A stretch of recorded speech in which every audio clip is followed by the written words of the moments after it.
Hey guys, चलो शुरू करते हैं इस एपिसोड को। अब आगे। विरा इस वक्त गार्डन में बैठी थी। गार्डन में आए उसे आधा घंटा हो गया था, पर अब तक कोई उससे मिलने नहीं आया था। तभी विरा को सामने से एक 70 साल का आदमी आता दिखाई दिया, जिसने अपने हाथ में एक छड़ी पकड़ रखी थी। उस आदमी के साथ एक 30-32 साल का लड़का आ रहा था। विरा उस आदमी को देख खड़े हो जाती है। वो आदमी तब तक विरा के पास आ जाता है। वो आदमी विरा को मुस्कुरा कर देख रहा था। विरा उस आदमी की ओर धीमे से मुस्कुरा देती है। विरा अब उस आदमी को देख कहती है, आप कौन हो, क्या बात करनी थी आपको मुझसे? वो आदमी विरा को देख मुस्कुरा कर उसे वहां लगी चेयर की ओर इशारा करते हुए कहता है, पहले हम बैठ जाए फिर बात करते हैं। विरा हाँ में सर हिलाती है और उस आदमी के साथ चेयर पर बैठे जाती है। वो आदमी विरा को देख कहता है, तो तुम्हें जानना है मैं कौन हूँ? विरा हाँ में गर्दन हिला देती है। तो सुनो, मेरा नाम है मनोहर सिंघानिया।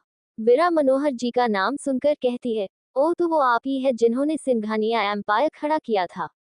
ये आधा अधूरा सच है। पूरी दुनिया जानती है कि मैंने सिंघानिया एम्पायर को खड़ा किया है, पर ये सच नहीं है। मनोहर जी कुछ सोचते हुए बोले, मतलब मैं कुछ समझी नहीं, आप क्या कहना चाहते हो? विरा नासमझी में कहती है, यही तो मैं आपको समझाने आया हूँ बेटा, अब आप मेरी बात ध्यान से सुनो। फ्लैशबैक। 40 साल पहले मनोहर जी अपने दोस्त के साथ बैठे थे। मनोहर जी के दोस्त धर्मचंद शर्मा थे। दोनों जिगरी यार थे। लोग इनकी दोस्ती की मिसाल दिया करते थे। मनोहर जी ने धर्मचंद जी के सामने अपनी खुद की कंपनी खोलने का जिक्र किया। यार चंदू, मैं खुद की एक कंपनी खोलना चाहता हूँ, पर मुझे अभी तक कोई इन्वेस्टर नहीं मिल रहा है। तो क्या हुआ, मैं हूं ना तेरे साथ, मैं तेरी कंपनी में इन्वेस्टमेंट करूंगा, पर एक शर्त पर। धर्मचंद जी के पापा का उस समय बहुत बड़ा बिजनेस था, जबकि मनोहर जी एक मिडिल क्लास फैमिली से आते थे। कैसी शर्तें? मनोहर जी हैरान होते हुए कहते हैं, क्योंकि आज तक धर्मचंद जी ने किसी भी काम के लिए मनोहर जी के सामने कोई भी शर्त नहीं रखी थी। मेरी शर्त यह है कि तुम्हारी कंपनी में मैं जो इन्वेस्टमेंट कर रहा हूँ, मतलब कि जो भी मेरे शेयर होंगे तुम्हारी कंपनी में, तुम वो सारे शेयर मेरे बेटे विक्रम की पहली संतान, चाहे वो बेटा हो या बेटी हो, तुम उसके नाम करोगे। प्रेजेंट। विरा को ये सुनकर शौक लगा कि विरा के दादा और मनोहर जी दोस्त थे। विरा को ये तो पता था कि उसके दादा कोई छोटी मोटी हस्ती नहीं थे, उनका नाम देश के मशहूर बिजनेसमैन में शामिल होता था। विरा ने अपना ख्याल झटका और मनोहर जी से सवाल करते हुए बोली, पर दादा ने ऐसा क्यों किया? मेरा मतलब दादाजी पापा के नाम पर भी तो कर सकते थे। विरा के सवाल को सुनकर मनोहर जी कहते हैं, वो तुम्हें आगे की कहानी सुनने से पता चल जाएगा। धर्मचंद जी की बात सुनकर मनोहर जी हंसते हुए कहते हैं, तू कितनी लंबी सोच रहा है चंदू, अगर नाम करना है तो अपने बेटे के करो ना। मैं शायद अपने पोता पोती का मुंह नहीं देख पाऊंगा, इसलिए मैं उनके लिए अपना आशीर्वाद छोड़कर जा रहा हूँ। कैसी बात कर रहा है, ऐसा कभी नहीं होगा, देखना हम बुढ़ापे तक साथ रहेंगे। मनोहर जी थोड़े नाराजगी जताते हुए कहते हैं।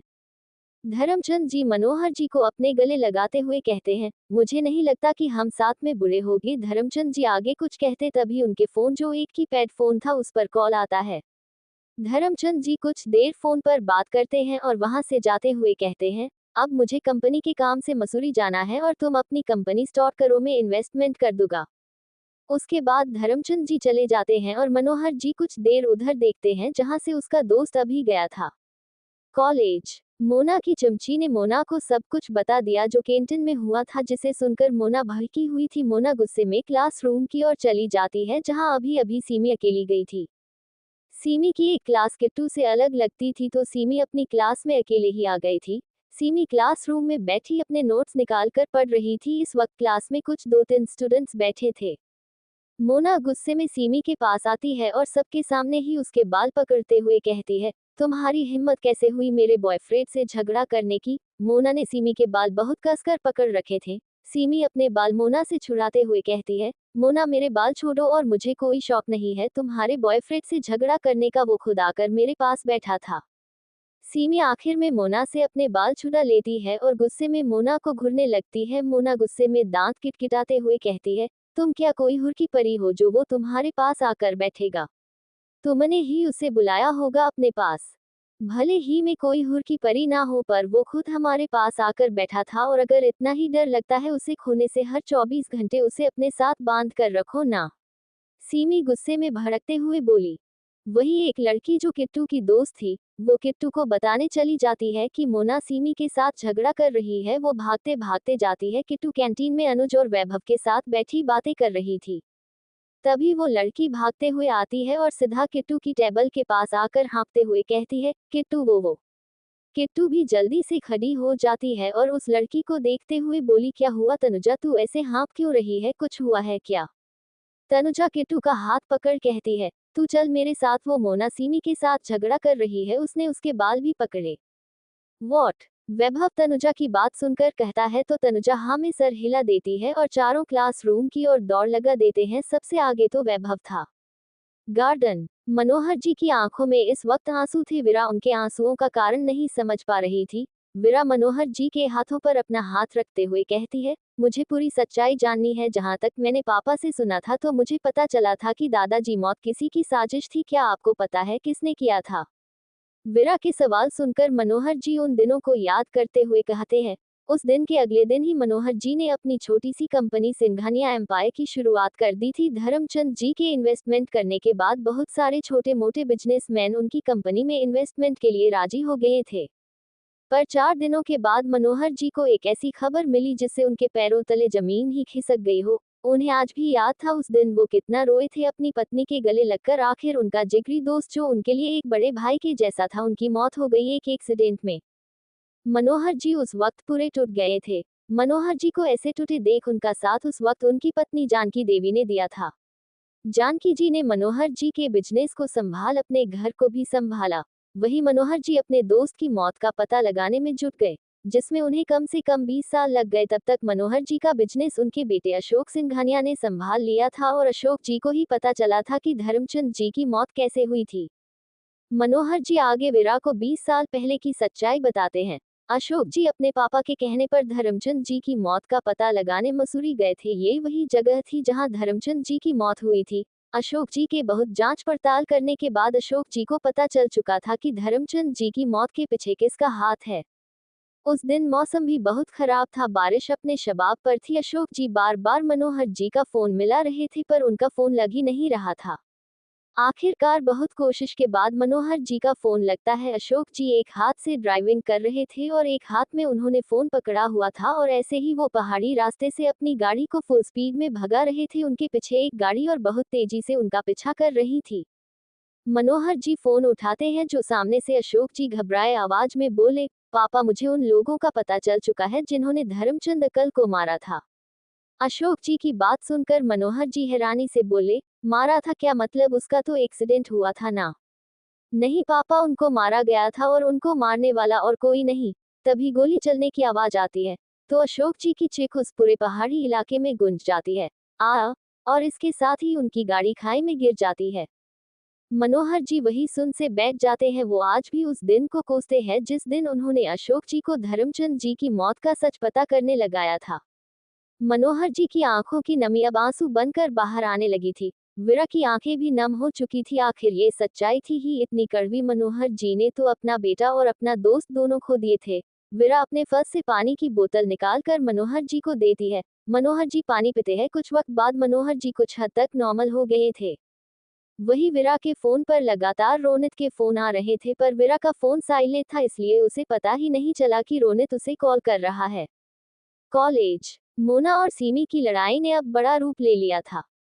सीमी की बात सुनकर मोना गुस्से में भड़कते हुए टेबल पर रखी सीमी की बैग और नोट्स उठाकर फेंक देती है, जिससे सीमी की बैग का सारा सामान निकलकर बाहर गिर जाता है। मोना ने अब सीमी के गुस्से में घी डालने का काम कर दिया था। मोना गुस्से में सीमी की ओर अंगुली करते हुए कहती है, तुम समझती क्या हो खुद को, यूं भी। आगे के शब्द मोना के मुंह में रह जाते हैं और एक चटाक की आवाज के साथ मोना का मुंह एक तरफ झुक जाता है। वही क्लासरूम के गेट पर वैभव, अनुज, किट्टू और तन्वी अंदर चल रहे सीन को आंखें फाड़े देख रहे थे। सीमी की आंखें गुस्से से एकदम लाल हो गई थी। सीमी अपने गुस्से को कंट्रोल करते हुए एक एक शब्द चबाकर बोली, अगर आइंदा से तुमने मेरी किताबों का इस तरह अपमान किया तो जिंदा जमीन में गाड़ दूंगी, समझ आई बात? मोना की चमची गुस्से में आगे आकर कुछ बोलने को हुई, उससे पहले सीमी ने अपनी लाल आंखों से उसे घूरकर देखा तो वो अपने आप पीछे हो गई। तभी किट्टू सीमी के पास आ जाती है। किट्टू सीमी को इतने गुस्से में देख खुद डर रही थी। किट्टू खुद के डर को छुपाकर सीमी को शांत करते हुए कहती है, किट्टू शांत हो जा, तू क्यों उनके मुंह लग रही है, तू चल यहाँ से। सीमी अब भी अपने गुस्से को कंट्रोल करने की कोशिश कर रही थी पर वो कर नहीं पा रही थी। सीमी किट्टू से अपना हाथ छुड़ाती है और अपना बिखरा सामान बैग में डालती है और वहां से बाहर जाने लगती है। गेट पर वैभव को खड़े देख सीमी का गुस्सा वापस बढ़ जाता है। सीमी वैभव के पास जाती है और उसका हाथ पकड़ती है। सीमी के ऐसे हाथ पकड़ने से वैभव हैरानी भरी नजरों से उसे देखने लगता है। सीमी वैभव के हाथ को पकड़कर उसे मोना के पास लेकर आती है। सभी खड़े स्टूडेंट्स हैरान रह जाते हैं कि आखिर में सीमी करना क्या चाहती है। सीमी वैभव को वहां ले जाकर खड़ा कर देती है। सीमी मोना को देखकर कहती है, तो मैंने इसकी वजह से मेरे बाल पकड़े थे और मेरी बुक्स का अपमान किया है ना, तो चलो आज मैं तुम्हारे पूरे झंझट ही खत्म कर देती हूँ। इतना कहकर सीमी वैभव की कॉलर पकड़ उसे नीचा झुकाती है और उसके होठों पर अपने होठ रख देती है और उसे किस करने लगती है। वैभव तो आंखें फाड़े सीमी को देख रहा था। वही यही हाल आसपास खड़े स्टूडेंट्स का था। किट्टू तो अपने मुंह पर हाथ रख लेती है। वही मोना बुरी तरह से सीमी को घूर रही थी। अनुज तो आंखें फाड़े अपने सामने चल रहे सीन को देख रहा था। सीमी एक लंबी किस करके वैभव को झटके से छोड़ देती है और सीमी की ओर एक विनिंग स्माइल करते हुए कहती है, अब तुम में हिम्मत है तो मेरे बॉयफ्रेंड को हाथ लगाकर दिखाना। अगर सीमी शर्मा ने तुम्हारा मुंह ना तोड़ा तो मैं भी अपनी दी की छोटी नहीं। इतना कहकर सीमी बिना किसी को देखे लंबे कदमों के साथ वहां से चली जाती है। वही वैभव को तो समझ ही नहीं आ रहा था यहाँ हुआ क्या है। तभी उसे सीमी की बात याद आती जो उसने कही थी कि तुमने मेरे बाल इसकी वजह से पकड़े थे ना। ये याद आते ही वैभव गुस्से से मोना को घूरने लगता है। गार्डन। उसके बाद क्या आपने पता लगाने की कोशिश की क्या किसने दादा और अंकल को मारा था? वीरा मनोहर जी के शांत हो जाने पर उनसे आगे पूछती है। मनोहर जी अपनी गर्दन ना में हिलाते हुए कहते हैं, नहीं बेटा इसके बारे में कुछ भी पता नहीं चला। पर क्या? वीरा मनोहर जी के ऐसे अचानक रुक जाने से पूछती है। मनोहर जी कुछ देर कुछ नहीं बोलते। उन्हें समझ नहीं आ रहा था कि वो आगे की बात कैसे कहें। मनोहर जी गहरी सांस लेते हैं और एक नजर कुणाल की ओर देखते हैं जो उनसे कुछ दूर खड़ा था।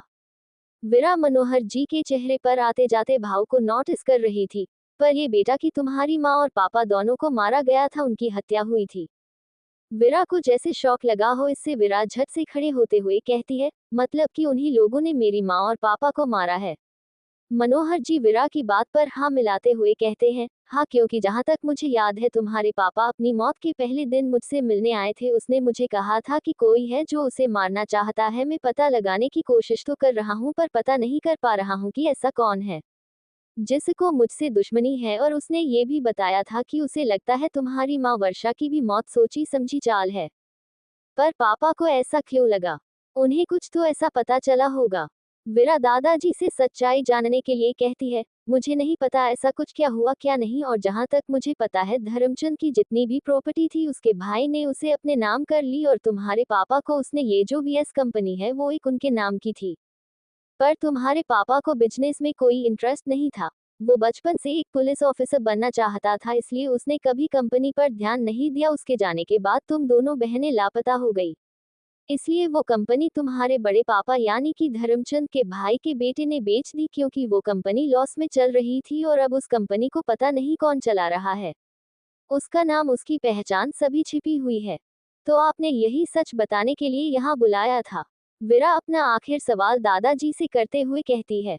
दादाजी वीरा के पास जाकर खड़े होते हुए बोले, हम आपकी शादी अपने पोते से कराना चाहते हैं। क्या? क्वेश्चन मार्क पर हम कोई शादी नहीं करना चाहते, वीरा बिना वक्त गवाए ना कह देती है। पर आपके पापा चाहते थे कि आपकी शादी हमारे पोते से हो। हम और कुछ तो नहीं कर पाए पर हम मरने से पहले आपके पापा को किया गया वादा जरूर निभाना चाहते हैं। दादाजी वीरा की ना सुनकर उदास मन से कहते हैं। कॉलेज। वैभव मोना को गुस्से में घूर रहा था। वैभव मोना के सामने जाकर खड़ा होते हुए कहता है, मैंने कब कहा कि तुम मेरी गर्लफ्रेंड हो और मैं तुम्हारा बॉयफ्रेंड हूँ? वैभव को गुस्से में देख मोना अपनी सफाई देते हुए कहती है, मैंने ऐसा नहीं कहा वैभव, वो लड़की झूठ बोल रही है। तुमने देखा ना, उसने मुझे थप्पड़ भी मारा था। तुम्हें मुझ पर यकीन नहीं हो रहा है तो कृति और समृति से पूछ लो। मुझे किसी से पूछने की जरूरत नहीं है मोना, मैंने अपनी आंखों से देखा है यहाँ क्या हुआ था और अब भी तुम झूठ बोल रही हो। शर्म नहीं आ रही तुम्हें? वैभव वैसे ही गुस्से में मोना को घूरते हुए कहता है। मतलब तुम उस कल की आई लड़की पर भरोसा कर रहे हो वैभव, और मैं बचपन से तुम्हारे साथ हूँ, तुम्हें मुझ पर भरोसा नहीं है, टिया इमोशनल होते हुए कहती है। वैभव कुछ देर मोना को घूरता है और फिर वहां से चला जाता है। मोना वैभव को जाते हुए देख रही थी। वैभव के पीछे ही किट्टू और अनुज चले जाते हैं। मोना एक नजर क्लास में खड़े बच्चों को देखती है और फिर गुस्से में देखते हुए सभी से बोली, अगर ये बात तुम लोगों ने किसी को बताई तो अच्छा नहीं होगा, समझे। सभी मोना को अच्छी तरह से जानते थे। मोना अपने पैसों के दम पर सभी को डराकर धमका कर रखती थी। सभी मोना की बात पर हाँ में सर हिला देते हैं। मोना वहां से गुस्से में पैर पटकते हुए चली जाती है। ऑफिस। अंश विरा के केबिन में जाता है और विरा के लैपटॉप को ओपन करने लगता है, पर विरा के लैपटॉप में पासवर्ड लगा था। अंश पासवर्ड देख बोला, यार इसमें तो पासवर्ड लगा हुआ है और कुछ देर में मुझे प्रेजेंटेशन सबमिट करना है, ऐसे में कैसे होगा। अंश कुछ सोचकर रिसेप्शनिस्ट को कॉल करता है। एक दो रिंग बाद टिया उठा लेती है। अंश कहता है, टिया क्या तुम मुझे विरा के नंबर बता सकती हो अर्जेंट। जी अंश सर, आप मुझे 1 मिनट दीजिए, मैं आपको अभी मिस विरा के नंबर शेयर करती हूँ। अंश ओके कहकर कॉल कट कर देता है। कुछ देर में अंश के पास विरा के नंबर आ जाते हैं। अंश विरा को कॉल लगा देता है पर विरा कॉल नहीं उठाती। विरा को कॉल ना उठाने पर अंश परेशान हो जाता है। अंश कुछ देर तक कॉल ट्राई करता है पर विरा कॉल नहीं उठाती। अंश थक हार कर विरा को मैसेज ड्रॉप कर देता है। गार्डन। विरा दादाजी बात सुनकर कोई जवाब नहीं देती है। विरा को कुछ न कहते देख दादाजी कहते हैं, देखो विरा, जानता हूँ मैं तुम्हारे लिए फैसला लेना मुश्किल होगा, पर बेटा आप जितना वक्त लेना चाहते हो ले लेना, मैं आपसे कोई जबरदस्ती नहीं करूँगा। विरा एक गहरी सांस लेकर बोली, अगर पापा ने आपसे ये कहा था तो ठीक है, हम शादी के लिए तैयार है, पर हमारी एक शर्त है।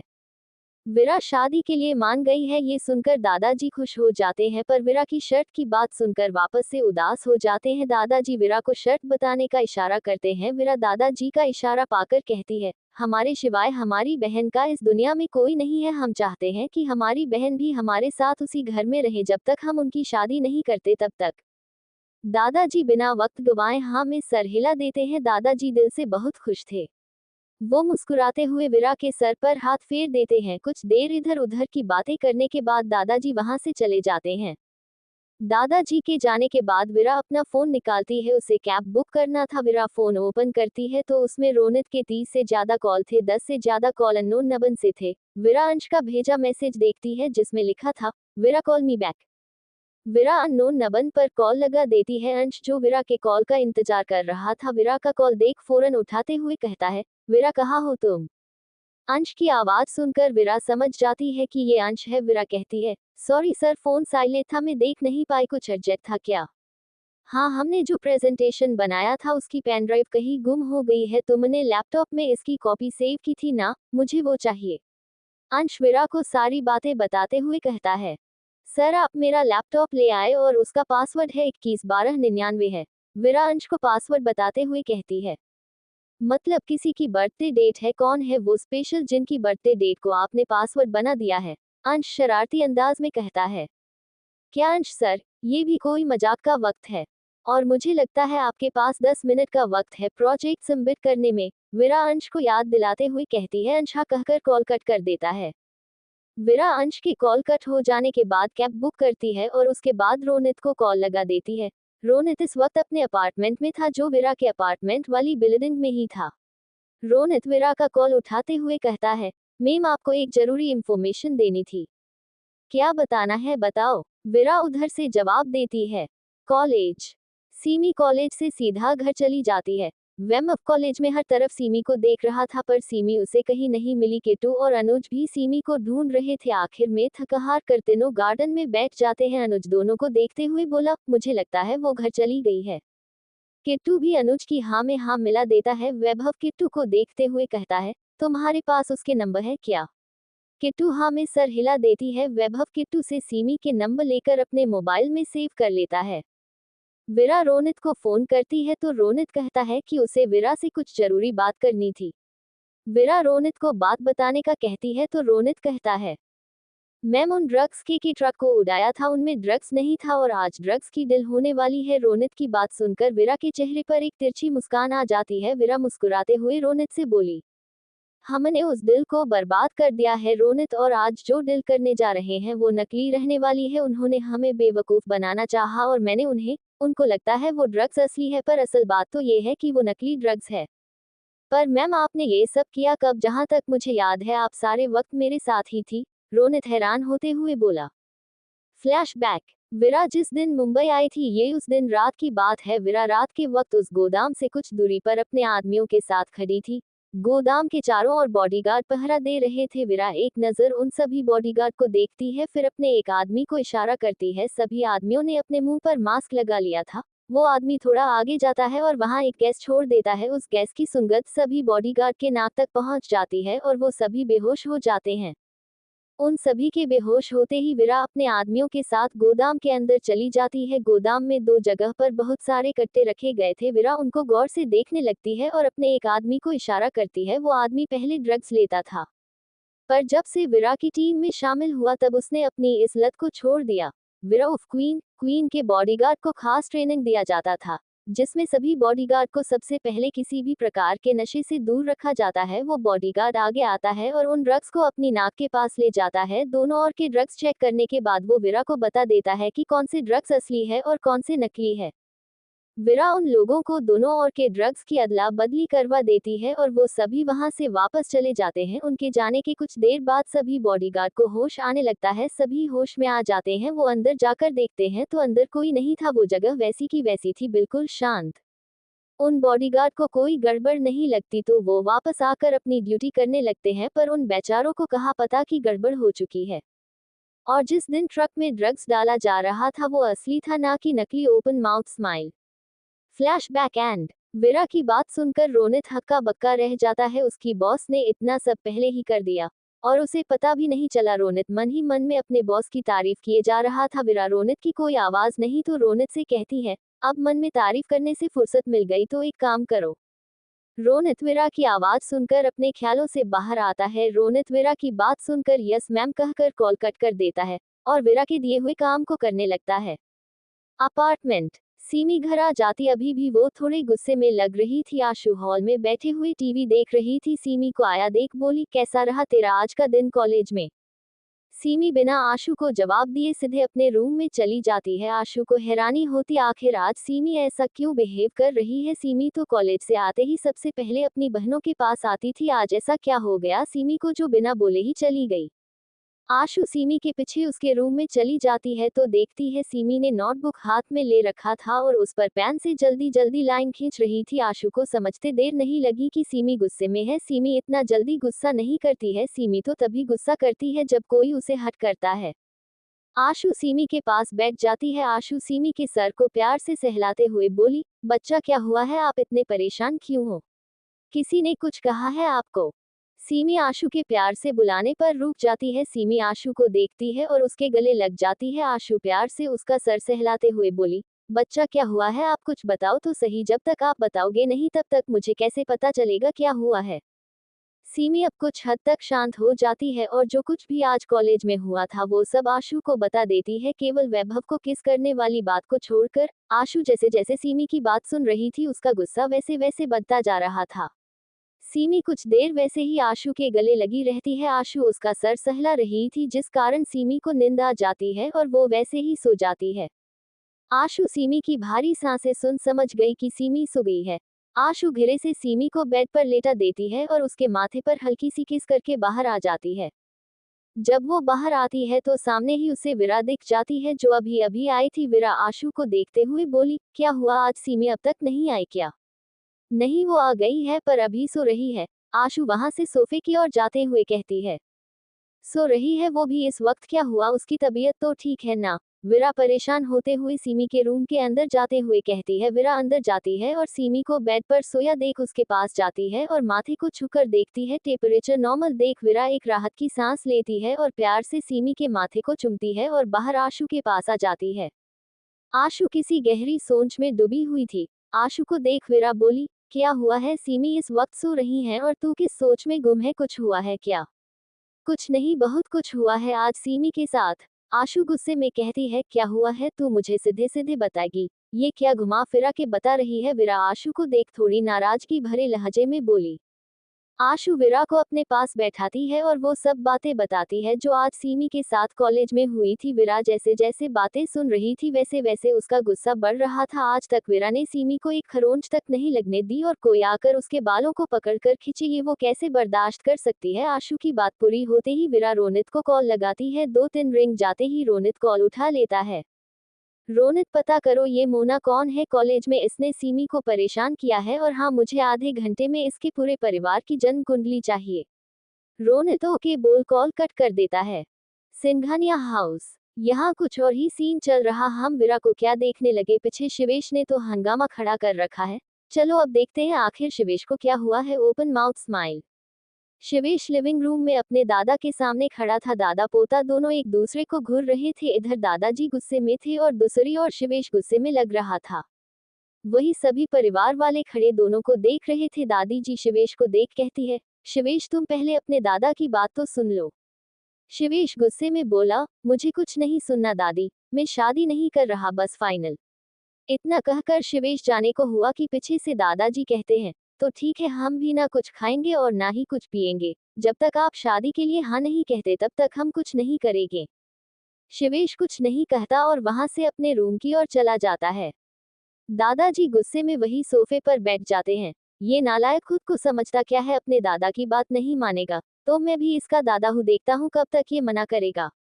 आपकी अकी क्या बुढ़े होने से घुटनों में आ गई है। बच्चे को प्यार से समझाया जाता है, ऐसे आपकी तरह गुस्से में जबरदस्ती हाँ नहीं भरवाया जाता। दादी दादाजी को देख गुस्से में कहती है, आप चुप कीजिए, आपके लाड ने ही तो उस नालायक को बिगाड़ा है, हमेशा उसको सर पर बिठाए रखती हो, अब करवाओ उससे शादी के लिए हाँ। दादाजी दादी को छड़ी दिखाते हुए कहते हैं, ये छड़ी किसे दिखा रहे हैं आप? बुढ़ापे में हड्डी तुड़वाने का बड़ा शौक चढ़ रहा है क्या? दादी भी दादाजी को घूरते हुए बोली। अब दादा दादी की महाभारत हो रही थी और वही खड़े हमारे घर के सदस्य कभी दादा को देखते तो कभी दादी को। वैभव को तो वक्त के साथ अब मजा आने लगा था। जब भी दादी कुछ पॉइंट मारती तो वैभव दादी को सपोर्ट करता और जब दादा कुछ कहते तो वैभव अपनी पार्टी बदल लेता। लगभग आधे घंटे बाद वीरा के पास रोनित का फोन आता है। वीरा रोनित का फोन एक रिंग में उठा लेती है। वो तब से रोनित के फोन का ही इंतजार कर रही थी। रोनित का कॉल उठाते ही वीरा हम कहती है, रोनित, मेमा मैंने पूरी डिटेल आपको मेल कर दी है, आप चेक कर लीजिए। और मोना एक बड़े बाप की बिगी औलाद है, ये कॉलेज में सभी को परेशान करती रहती है। रोनित वीरा को मोना के बारे में बताते हुए कहता है, ओके, उसका बाप और वह सुबह तक रोड पर आ जाने चाहिए। वीरा रोनित को ऑर्डर देते हुए कहती है। रोनित हाँ कहकर कॉल कट कर देता है। रोनित खुद से ही मन बोला, ये मेमा भी ना कभी कभी कोई काम नहीं देती और जब देने लगती है तो सांस लेने की फुर्सत नहीं देती। रोनित वीरा की शिकायतें खुद से ही करते करते अपने काम पर लग जाता है। वही एक बेसमेंट में एक आदमी बैठा था और उसके सामने 2 फोनर बैठे थे। उस आदमी ने अपना चेहरा मास्क से छुपा रखा था और सर पर स्कूल कैप लगा रखी थी। उस आदमी सिर्फ आंखें आंखें दिखाई दे रही थी। सामने बैठे फोनर हिंदी में ही कहते, मी चतुर्वेदी, हम डील करने से पहले माल देखना चाहते हैं। मी चतुर्वेदी हंसते हुए बोले, मी मिल्टन, हम कोई पहली बार डील तो कर नहीं रहे हैं, हम तो ऐसी कई डील कर चुके हैं और फिर भी अगर आप देखना चाहते हैं तो हम आपको जरूर दिखाएंगे। इतना कहकर चतुर्वेदी अपने एक आदमी को इशारा करता है। वो आदमी एक पैकेट लाकर टेबल पर रख देता है। चतुर्वेदी मिल्टन को इशारा करते हैं कि वो माल चेक करे। चतुर्वेदी का इशारा पाकर मिल्टन और उसके साथ वाला आदमी मिहेरी दोनों उस पैकेट में रखा ड्रग्स चेक करने लगते हैं। मिहेरी 2 बार उस पाउडर को अपने नाक के पास ले जाते हैं और यही सब मिल्टन करते हैं। हैरी वो पाउडर की थैली मेज पर पटकते हुए कहता है, मिस्टर चतुर्वेदी, आपने क्या हमें पागल समझ रखा है? आप हमें नकली ड्रग्स दे रहे हो, आपको क्या हम पागल नजर आते हैं जो ये डील करे? मी हैरी के ड्रग्स नकली बताने पर चतुर्वेदी के तो ऊपर मानो बिजली टूट पई हो। चतुर्वेदी खड़े होते हुए बोला, पर मिस्टर हैरी, ये माल असली है, आपको कोई गलतफहमी हो रही है, रुकिए, आप मैं दूसरा पैकेट मंगवाता हूँ। नहीं, रहने दीजिए मिस्टर चतुर्वेदी, हमें नहीं देखने, हमें नहीं पता था आप हमारे साथ इतना बड़ा धोखा करने वाले हैं, अगर पता होता तो हम कभी भी आपके साथ डील नहीं करते। मिस्टर मिल्टन खड़े होते हुए गुस्से में कहते हैं और हैरी के साथ वहां से जाने लगते हैं। मी चतुर्वेदी अपनी इतनी बड़ी बेइज्जती बर्दाश्त नहीं कर पाए और गुस्से में मिल्टन और हैरी को गोली मार देते हैं। मिल्टन और हैरी की तुरंत मौत हो जाती है। चतुर्वेदी चिल्लाते हुए अपने आदमियों से बोला, ये सब किसने किया है? हमारे ड्रग्स किसने बदले? और तुम लोग किस चीज की पहरेदारी कर रहे हो? चतुर्वेदी इस वक्त गुस्से में उबल रहा था। चतुर्वेदी गुस्से में किसी को फोन करते हुए कहता है, पता करो ड्रग्स किसने बदले हैं और जिसने भी बदले हैं वो हमसे क्या चाहता है। सिंघानिया विला। शिवेश इस वक्त बहुत गुस्से में था। इस वक्त वो अपनी जिम में था और लगातार पुशअप किए जा रहा था। शिवेश के कानों में बार बार उनके दादू की आवाज गूंज रही थी, आपको शादी करनी होगी और आपकी शादी आपके ऑफिस में आने वाली विरा के साथ हमने तय कर दी है, इसलिए आप शादी कर रहे हैं, हम कुछ नहीं जानते। शिवेश गुस्से में खड़ा हो जाता है। लगातार पुशअप करने से शिवेश पसीने से तरबतर हो गया था। शिवेश टॉवल से पसीना पोंछते हुए खुद से ही बोला, ये लड़की आखिर चाहती क्या है? पहले ऑफिस में मेरी बेइज्जती करती है और अब पता नहीं कौन सी पट्टी पा के दादा को शादी के लिए मनाया है और दादा भी उसकी बातों में आ गए। इसको तो मैं बताता हूँ, कल देखता हूँ कैसे मुझसे शादी करती है। अपार्टमेंट। विरा इस वक्त डिनर बना रही थी। आशु विरा की साथ में मदद कर रही थी। विरा आशु से बोली, आशु एक बात बताए। हाँ बताओ, तुम कब से पूछने लगी हमें? आशु आटा लगाते हुए कहती है। विरा जो सब्जी काट रही थी सब्जी काटना छोड़ आशु की तरफ मुंह करके स्लैब से टीक जाती है और कहती है, तुम्हें शौक लगेगा? तुम्हें नहीं, मुझे भी शौक लगा था बात सुनकर। ऐसी क्या बात है जिससे माफिया गर्ल को शौक लग गया? आशु थोड़ी मजाकिया लहजे में कहती है, तू भी ना कभी तो सीरियस हो जाया कर। अब ध्यान से सुन। विरा गार्डन में दादाजी के साथ उसकी जो बातें होती है वो सभी बातें बता देती है। आशु की तो हैरानी में आंखें बाहर आने वाली हो गई थी। विरा पूरी बात बताने के बाद आशु की ओर देखती है तो आशु किसी सोच में खोई हुई मिलती है। विरा आशु को हिलाते हुए कहती है, क्या हुआ? विरा के हिलाने से आशु अपनी सोच से बाहर आती है। आशु विरा को देख अपने दांत दिखा देती है, ये क्या हरकत है तुम्हारी? मैं तुम्हें यहाँ अपनी परेशानी बता रही हूँ और तू है कि अपने दांत दिखा रही है। आशु विरा को देख मुस्कुराते हुए कहती है, इसमें गलत क्या है? अंकल चाहते थे तुम्हारी शादी उस घर में हो तो गलत क्या है? और रही सीमी की बात, सीमी की बात आप छोड़ो, ये बताओ उनके और लड़के हैं कहीं होने वाले? जीजू अकेले तो नहीं है अपने परिवार में? सीमी किचन में आते हुए कहती है। तुमने हमारी बात सुनी? विरा अपनी एक आईब्रो उठाते हुए बोली। नहीं, मैंने बस ये सुना कि पापा ने आपके लिए कोई लड़का देखा था और आज आप उनके दादा से मिली और वो चाहते हैं कि आप उनसे शादी करें। बस मैंने इतना ही सुना है। सीमी पानी का गिलास हाथ में लेते हुए कहती है। और ये इतना तुझे कम लग रहा है? आशु और विरा दोनों एक साथ कहती है और फिर तीनों एक साथ हंस देते हैं। विरा हंसते हुए ही कहती है, अच्छा तुम दोनों बताओ, क्या मुझे ये शादी करनी चाहिए या नहीं? विरा बारी बारी दोनों को देखते हुए कहती है। सीमी गिलास सिंक में रखते हुए कहती है, मुझे तो लगता है आपको शादी कर लेनी चाहिए। आशु हाँ कहते हुए बोली, मुझे लगता है तुम्हें शादी करनी चाहिए और कभी ना कभी तो करना ही है, तो फिर अब क्यों नहीं? विरा कुछ नहीं कहती है और खाना बनाने लग जाती है। कुछ वक्त बाद तीनों ने खाना खा लिया। सीमी पढ़ने लग जाती है, आशु फोन चलाने लग जाती हैं और विरा लैपटॉप पर रोनित की भेजी गई ईमेल चेक कर रही थी। विरा मोना की पिक्चर देखती है और मोना की सारी डिटेल देखती है। मोना के पापा सुमित खुराना, जिनके अनेक काले धंधे चलते हैं, जिसके सबूत रोनित ने विरा को भेज रखे थे। विरा एक नज़र सब सबूत देखकर मुस्कुरा देती है। देर रात जहां सभी सो रहे थे, विरा और आशु इस वक्त एक घर के बाहर खड़े थे। देर रात विरा और आशु एक घर के सामने खड़ी थी। वो घर दिखने में बड़ा सुंदर था। उस घर की चकाचौंध देखकर आइडिया लगाया जा सकता था कि ये किसी बड़े आदमी का घर है। विरा और आशु दोनों एक दूसरे की ओर देखते हैं, फिर मुस्कुराकर दोनों उस घर की ऊंची दीवार पर चढ़ जाती है। दोनों की स्पीड इतनी तेज थी, एक बार में ही दीवार पर चढ़ गई। दीवार पर चढ़कर आशु कहती है, दीवार पर तो बंदरों की तरह चढ़ गए, अब उतरे कैसे? वो देख, वो पेड़ रहा था, चल उस पर से उतरते हैं। विरा वहां पर लगे एक पेड़ को दिखाते हुए विरा से कहती है। दोनों उस पेड़ के पास चली जाती है। दोनों जहां थी वहां पर इस वक्त कोई नहीं था। दोनों घिरे से पेड़ के सहारे उतर जाती है। अब दोनों इधर उधर देखने लगती है। आशु विरा को देख घिरे से कहती है, अब कैसे पता करे उसका कमरा कौन सा है? मुझे कुछ सोचने दे पहले, फिर बताती हूँ। विरा कुछ सोचते हुए आशु से कहती है। तभी उसकी नजर ऊपर एक बालकनी में जाती है। विरा बालकनी को देख एक तिरछी मुस्कान मुस्कुरा देती है। विरा इधर उधर देखती है तो उसे वहां एक पाइप दिखाई देती है। विरा आशु को उस पाइप की ओर इशारा करती है। आशु पाइप को देख नासमझी बोली, इसका क्या करना है? क्या इस पाइप को उखाड़ना है? और तू पाइप उखाड़कर क्या करने वाली है, जरा बताना मुझे। विरा अपने हाथ बांधते हुए आशु को घूर कर बोली। आशु अपने दांत दिखा जबरदस्ती मुस्कुराते हुए बोली, ये तो मैंने सोचा ही नहीं, रुक अभी सोचती हूँ। विरा आशु के सर पर टिपली मारते हुए बोली, पागल लड़की, मैं उस पाइप से उस बालकनी में जा रही हूँ, तू तब तक यहीं पर रही हो। नहीं, इस बार मैं जाऊंगी, मुझे सबक सिखाना है उस लड़की को, तू नहीं जाएगी। आशु जिद करते हुए कहती है। विरा अपने दोनों हाथ उठाकर कहती है, नो प्रॉब्लम, अगर पाइप पर चढ़ के जा सकती है तो बेशक चले जा। विरा वही खड़ी रहती है। आशु उस पाइप के पास जाती है और ऊपर देखती है तो बालकनी बहुत ऊपर थी। आशु मन ही मन खुद से बोली, चल आशु, विरा के पास से तो डॉन बनकर आ गई है, अब अगर नहीं चढ़ पाई तो, और अगर इतने ऊपर से गिर गई तो तेरा तो राम नाम सत्य यही होने वाला है। आशु एक बार पलट कर विरा को देखती है तो विरा उसे ही देख रही थी। आशु जबरदस्ती हंसते हुए अपनी गर्दन हिला देती है। विरा समझ गई थी कि आशु को डर लग रहा है पर वो बता नहीं रही। आशु पाइप पर चढ़ने लगती है पर वो ज्यादा ऊपर चढ़ती उससे पहले ही उसका पैर फिसल जाता है और ये धाम की आवाज के साथ आशु नीचे गिर जाती है। किसी के गिरने की आवाज सुनकर पहरेदारी कर रहे बॉडीगार्ड चौंकने हो जाते हैं और घर के आसपास देखने लगते हैं। वो बॉडीगार्ड अब उसी ओर आने लगते हैं जहां पर इस वक्त विरा और आशु थी। आशु अपनी कमर पर हाथ रखकर खड़े होते हुए बोली, उई राम साला, हम तो टूट गए लगते हैं, कमर से तो हिला भी नहीं जा रहा है, उई माँ हमरी कमर।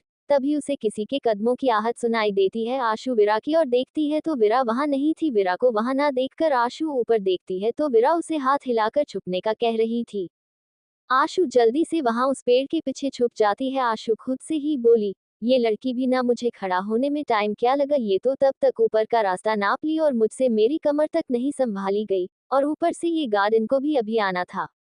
गार्ड इधर उधर सभी जगह देखते हैं तो उन्हें कोई नजर नहीं आता। जब कोई दिखाई नहीं देता है तो गार्ड वहां से वापस चला जाता है। उसके वहां से जाते ही आशु एक लंबी सांस लेते हुए बोली, चलो ठीक है, चला गया, वरना आज मेरे हाथों से एक निर्दोष पिट जाता। वही विरा इस वक्त एक रूम में खड़ी थी। उसके सामने बेड पर एक लड़की सो रही थी। विरा उस लड़की का चेहरा देखती है और फिर एक शैतानी हंसी हंसते हुए मन में बोली, वाह क्या किस्मत है, मुझे तो इसे खोजना भी नहीं पड़ा, मैडम तो यहीं पर है। इतना कहकर विरा उस लड़की के बराबर ही बेड पर लेट जाती है। विरा उस लड़की के चेहरे पर अंगुली चलाने लगती है।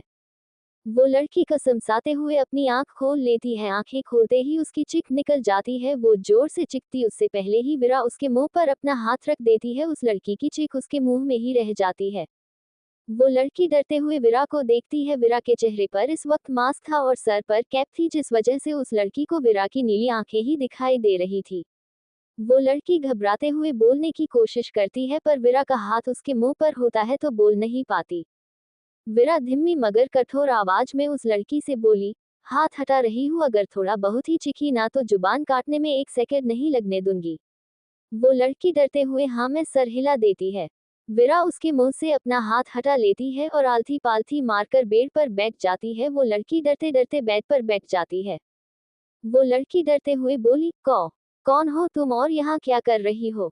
विरा उस लड़की की बात सुनकर मुस्कुरा देती है। विरा मुस्कुराते हुए बोली, मैं कौन हूँ कौन नहीं, इससे तुम्हें कोई मतलब नहीं होना चाहिए। मैंने सुना है तुम कॉलेज में बहुत बच्चों को परेशान करती हो, क्या मैं रीजन जान सकती हूँ तुम ऐसा क्यों करती हो? मैं किसी को भी परेशान नहीं करती हूँ, आपको कोई गलतफहमी हुई है। मोना डरते हुए बोली, जी हाँ, ये लड़की कोई और नहीं मोना ही है। अब विरा की जान को कोई नुकसान पहुंचाने की कोशिश करे और विरा कुछ करे ना, ऐसा हो सकता है क्या? Open mouth smile. विरा मोना को देखते हुए उसके चेहरे के पास आकर बोली, मुझसे झूठ बोल रही हो तुम, इंटरेस्टिंग। मोना को अब विरा से बहुत ज्यादा डर लगने लगता है। मोना की आंखों में आंसू आ जाते हैं। मोना सिसकते हुए बोली, देखो मैं सच कह रही हूँ, मैं किसी को परेशान नहीं करती हूँ, तुम्हें कोई गलतफहमी हुई है, मैं कह रही हूँ ना। तुम कह रही हो तो मैं क्यों मानूं? विरा पीछे होते हुए अपनी जैकेट की पॉकेट में से एक कैंची निकाल कर अपने हाथ में ले लेती है। विरा के हाथ में कैंची देख तो मोना की हालत और ज्यादा खराब हो जाती है। मोना डरते हुए बोली, ये क्या कर रही हो तुमने कैंची क्यों निकाली? विरा अपनी गर्दन टेढ़ी कर मोना को देखते हुए बोली, मैं तुम्हारे ये प्यारे प्यारे रेशमी बाल काटने वाली हूँ, और अगर अब तुमने अपनी जुबान खोली भी तो ये कैंची कहीं और चल सकती है। मोना को अब बहुत ज्यादा डर लग रहा था। डर से मोना कांपने लगी थी। उसकी आंखों से झरझर आंसू बह रहे थे। पर विरा को मोना की यह हालत देखकर सुकून मिल रहा था। विरा अब मोना के बाल काटने लगती है। मोना के सारे बाल काटकर विरा मोना को अब गौर से देखती है। मोना के सर के बाल छोटे छोटे हो गए थे, जिससे मोना बहुत फनी लग रही थी। विरा मोना को देख मुस्कुराते हुए बोली, अब अगर तुमने कॉलेज में किसी को परेशान किया तो अगली बार तुम्हारा मैं क्या हश्री करूंगी ये मुझे भी नहीं पता। मोना विरा की बात सुनकर रोते हुए हाँ में सर हिला देती। उसके बाद विरा खड़ी होती है और बालकनी और चली जाती है। विरा बालकनी से बहुत फुर्ती से नीचे उतरती है, जैसे उसके लिए ये काम कितना ही आसान है। विरा के जाते ही मोना फुट फुट कर रोने लग जाती है। मोना खड़ी होकर रूम की लाइट ऑन करती है और आईने के सामने जाती है। खुद को आईने में देख मोना की चीख निकल जाती है। मोना की चीख सुनकर उसके डैड और मॉम दोनों उसके रूम के बाहर आ जाते हैं। सुमित खुराना दरवाजे को बाहर से खटखटाते हुए बोले, मोना बेटा क्या हुआ, आप चीखी क्यों, दरवाजा खोलिए। मोना मोना मोना रोते हुए दरवाजा खोल देती है। सामने मोना को ऐसे देख सुमित जी और उनकी पत्नी की आंखें हैरानी में बड़ी हो जाती है। मोना झटके के साथ अपने पापा के गले लगकर फुट फुट कर रोने लगती है। वही विरा अब उस पेड़ के पास खड़ी थी और इधर उधर देख रही थी, पर उसे आशु कहीं नजर नहीं आती। तभी उसे अपने सर पर किसी का हाथ महसूस होता है। विरा झटके में उस हाथ को पकड़ खींच लेती है और ये धाम की आवाज के साथ आशु नीचे गिर पड़ती है। गार्ड को इस बार आवाज सुनाई तो देती है, पर गार्ड ने सोचा कोई बिल्ली होगी और गार्ड ने चेक करने की जहमत नहीं उठाई। ओ तू थी, मुझे लगा कोई और है, विरा आशु को उठाते हुए बोली। तू कितनी खतरनाक है, इतना जोर भी कोई पटकता है क्या। हाय मेरी कमर दूसरी बार टूटते टूटते बची है, अब से मैं कभी तेरे साथ बाहर नहीं आऊंगी, आशु खड़े होते हुए कहती है। आशु की हालत देख विरा को हंसना आ रहा था, पर वो हंसती नहीं। उसे पता था अगर इस वक्त वो हंसी तो आशु उसे नहीं छोड़ने वाली। विरा आशु को सीधे खड़े करते हुए बोली, अच्छा ठीक है, अब ज्यादा नाटक मत कर और चुपचाप चल यहाँ से। हाँ हाँ, तुझे तो ये सब नाटक ही लगेगा ना, खुद गिरती तो पता चलता। आशु पैड पर चलते हुए कहती है। विरा आशु को देख नासमझी में गर्दन हिला देती है, जैसे कहना चाह रही हो, इसका कुछ नहीं हो सकता। वही मोना सुमित के गले लगकर रो रही थी। लता जी मोना को देख बोली, क्या हुआ बच्चे, आपने ये अपनी कैसी हालत कर रखी है। मैंने नहीं किया, वो मेरे रूम में अभी अभी एक लड़की आई थी, उसने मेरे बाल काट दिए, इतना कहकर मोना और जोर से रोने लगती है। सुमित जी मोना को शांत करते हुए बोले, बेटा शांत हो जाओ, आप आराम से हमें बताओ क्या हुआ है और कौन लड़की थी। मोना कुछ देर में शांत हो जाती है, उसके साथ हुई सारी हरकतें सुमित जी को बता देती है। सुमित जी मोना को शांत रहने का कहकर बाहर चले जाते हैं। लता जी मोना को चुप करवाने लगती है। मोना लता जी की गोद में सर रख लेती है। कुछ देर में मोना को नींद आ जाती है। वही सुमित जी घर के सीसीटीवी चेक करने लगते हैं। सारे कैमरे खाली थे, उसमें कुछ नहीं दिखाई देता है। सुमित जी गुस्से में कंट्रोल रूम से बाहर आ जाते हैं। विरा और आशु इस वक्त गाड़ी में बैठे थे, उनके साथ ही रोनित बैठा था। रोनित विरा को देखते हुए बोला, आपने जैसा कहा था मैंने वो कर दिया, अब सुबह तक सुमित खुराना का दिवालिया होने की खबर आ जाएगी। विरा हाँ मैं गर्दन हिला देती है। विरा किसी सोच में गुम थी। विरा को कुछ सोचते देख आशु बोली, तू अब कौन सी सोच में गुम हो गई है। विरा आशु को देख एक गहरी सांस लेकर बोली, मैं तो बस यही सोच रही हूँ कि ऐसा मनाली में क्या हुआ था जिसकी वजह से दादा को मारा गया और उसी वजह से अशोक सिंघानिया को भी मरना पड़ा। माँ और पापा दोनों का मर्डर हुआ है, कुछ समझ नहीं आ रहा। हाँ यार मुझे भी कुछ समझ नहीं आ रहा है, ये कड़ी आपस में जुड़ी हुई तो है, पर हम शुरू कहाँ से करें ये पता नहीं। आशु भी कुछ सोचकर बोली। रोनित जो गाड़ी चलाते वक्त उन दोनों की बातें सुन रहा था, वो बोला, एक बात बताओ, तू कौन सा हम कहेंगे तो नहीं बताएगा, बताना तो है तुझे तो बक दे अब। आशु रोनित को देख आईब्रो ऊपर उठाते हुए बोली। रोनित आशु को गुस्से में घूरते हुए बोला, कुछ नहीं कहना मुझे, इतना कहकर सामने देखने लगता है। आशु हंसते हुए बोली, हाँ हाँ हाँ, अगर कुछ होता तो बताता ना। तू चुप रह मोटी, मैंने तुमसे बात नहीं की थी समझी। रोनित गुस्से में कहता है, तो मैं कौन सा तेरे साथ बात करने के लिए मरी जा रही हूँ, मुझे भी नहीं करना तुझसे बात। आशु रोहन को घूरते हुए बोली। रोहन कुछ बोलता उससे पहले ही विरा उसे हाथ दिखाकर रोकते हुए बोली, चुप करो, तुम दोनों जब देखो तब लड़ते रहते हो, कुछ देर बिना झगड़े नहीं रह सकते। विरा की डांट सुनकर दोनों एक दूसरे को गुस्से वाला लुक देते हैं। वही सुमित खन्ना बाहर खड़े गार्ड की क्लास लगा रहा था। गार्ड उसके सामने नजरें झुकाए खड़ा था। तुम लोगों को मैं यहाँ किस लिए पैसे दे रहा हूँ। कोई घर में आता है और आकर चला जाता है और तुम लोगों को पता भी नहीं। अब खड़े खड़े यहाँ जमीन क्या घूर रहे हो, पता करो कौन आया था यहाँ। सुमित गुस्से में चिल्लाते हुए बोला। अगली सुबह दादाजी ने अब तक खाना नहीं खाया था। सभी उनको मनाने की कोशिश कर रहे थे, पर दादाजी मानने को तैयार ही नहीं थे। दादी जी दादा को देखते हुए गुस्से में बोली, लगता है बुढ़ापे में इस बुढ़े का दिमाग सटक गया है, तभी तो ये ऐसी हरकतें कर रहे हैं। तो आप कौन सा जवान रह गई है, भूलिए मत, आप ही हमसे 2 साल बड़ी है। दादाजी दादी को देखते हुए कहते हैं। मानसी जी दोनों को शांत करते हुए बोली, माँ आप शांत रहिए, और पापा जी आप क्या बच्चों वाली जिद पकड़ कर बैठ गए हैं, खाना खा लीजिए, आपकी तबीयत खराब हो जाएगी। बहू हमें समझाने से अच्छा आप अपने नालायक बेटे को समझाए। उनसे कहिए शादी के लिए मान जाए, हम खाना खा लेंगे। दादाजी नीलिमा जी की बात सुनकर बोले। नीलिमा जी आखिर बार पूछते हुए बोली, पापा आप खाना खा रहे हो या नहीं? हम नहीं खाएंगे, जब तक आपका बेटा शादी के लिए नहीं मानता तब तक तो हम नहीं खाने वाले। तभी वहां शिवेश आ जाता है। शिवेश ऑफिस के लिए तैयार था। विशिका जी शिवेश के पास जाकर बोली, शिवेश बेटा आप ही अब अपने दादा को समझाए, कल शाम से पापा जी ने खाना नहीं खाया है, इनकी तबीयत खराब हो सकती है, बेटा आप कुछ कीजिए। शिवेश अपने दादा की तरफ देखता है। दादाजी के फेस पर इस मुरझा गया था। शिवेश दादाजी को देख बोला, ठीक है हम आपकी बात मानने को तैयार है। दादाजी खुश होते शिवेश को देखकर बोले, तुम सच कह रहे हो क्या? शिवेश हाँ में गर्दन हिला देता है। शिवेश की हाँ सुनकर सभी परिवार वाले खुश हो जाते हैं। कुछ देर में सभी डाइनिंग टेबल पर बैठे नाश्ता कर रहे थे। दादाजी तो नाश्ते पर टूट पड़ते हैं। अब टूटे भी क्यों ना, कल रात से जो उन्होंने खाना नहीं खाया था। दादाजी को देख सभी के फेस पर स्माइल आ जाती है, पर शिवेश के चेहरे पर कोई भाव दिखाई नहीं दे रही थी। वैभव दादी के पास बैठा था। वैभव दादी के घिरे से हाथ मारते हुए बोला, देख रही हो अशोक की माँ, बूढ़ा कैसे खाने पर टूट पड़ा है। दादी वैभव की बात सुनकर गुस्से में वैभव को देखते हुए बोली, हरामखोर, शर्म नहीं आती अपने दादा को बूढ़ा कहते हुए? क्या अशोक की माँ, आपने ही तो कुछ देर पहले कहा था, हमने आपकी बात सुन ली तो हम भी इन्हें बूढ़ा कह दे रहे हैं। शिवेश वैभव को देखते हुए बोला, आप हमारे साथ ऑफिस कब ज्वाइन कर रहे हो?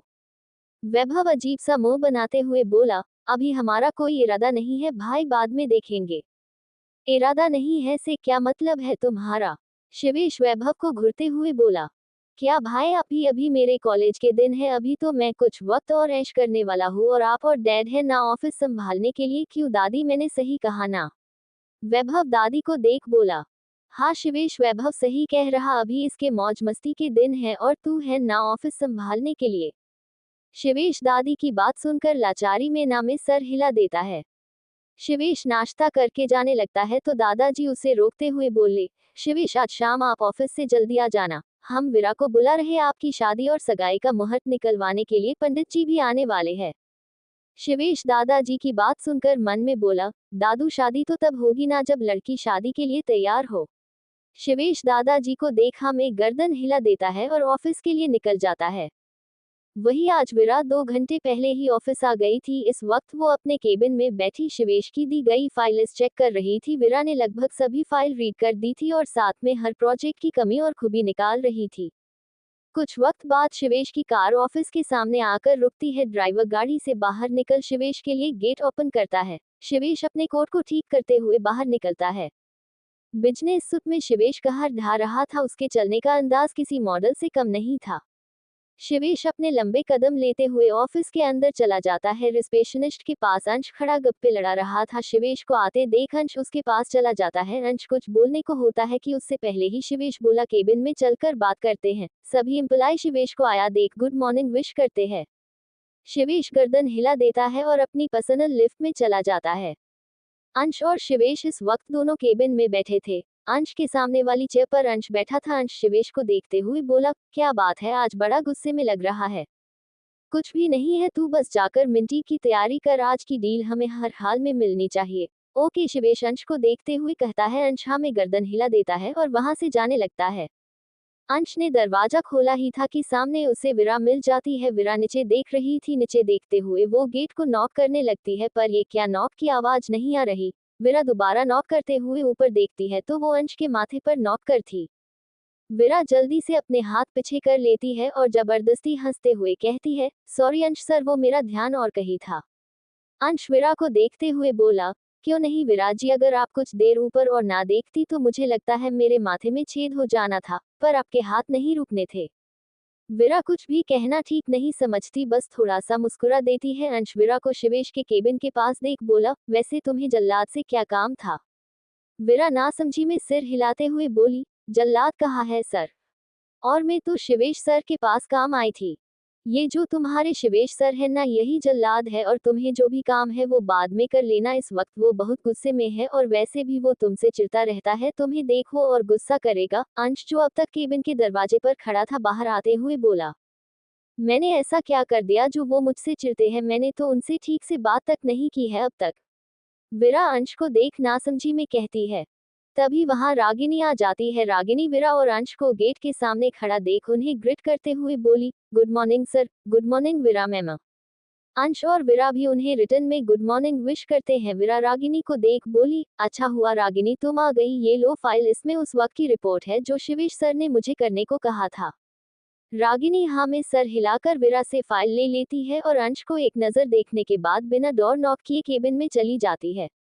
विरा को रागिनी का ऐसे जाना अच्छा नहीं लगा पर वह कुछ नहीं कहती। विरा वहां से अपने केबिन में जाने को हुई कि अंश उसे रोकते हुए कहता है, अरे विरा रुको, मुझे तुमसे कोई बात करनी है, चलो मेरे केबिन में चलते हैं। विरा अंश की बात सुनकर हाँ में सर हिला देती है और अंश के केबिन की ओर चली जाती है। वही अपने केबिन ऐसे किसी को बिना डोर नॉक किए आते देख शिवेश गुस्सा हो जाता है। शिवेश गुस्से में कुछ बोलने को हुआ कि उसकी नजर रागिनी पर पड़ जाती है। रागिनी को सामने देख शिवेश अपने गुस्से को कंट्रोल कर लेता है।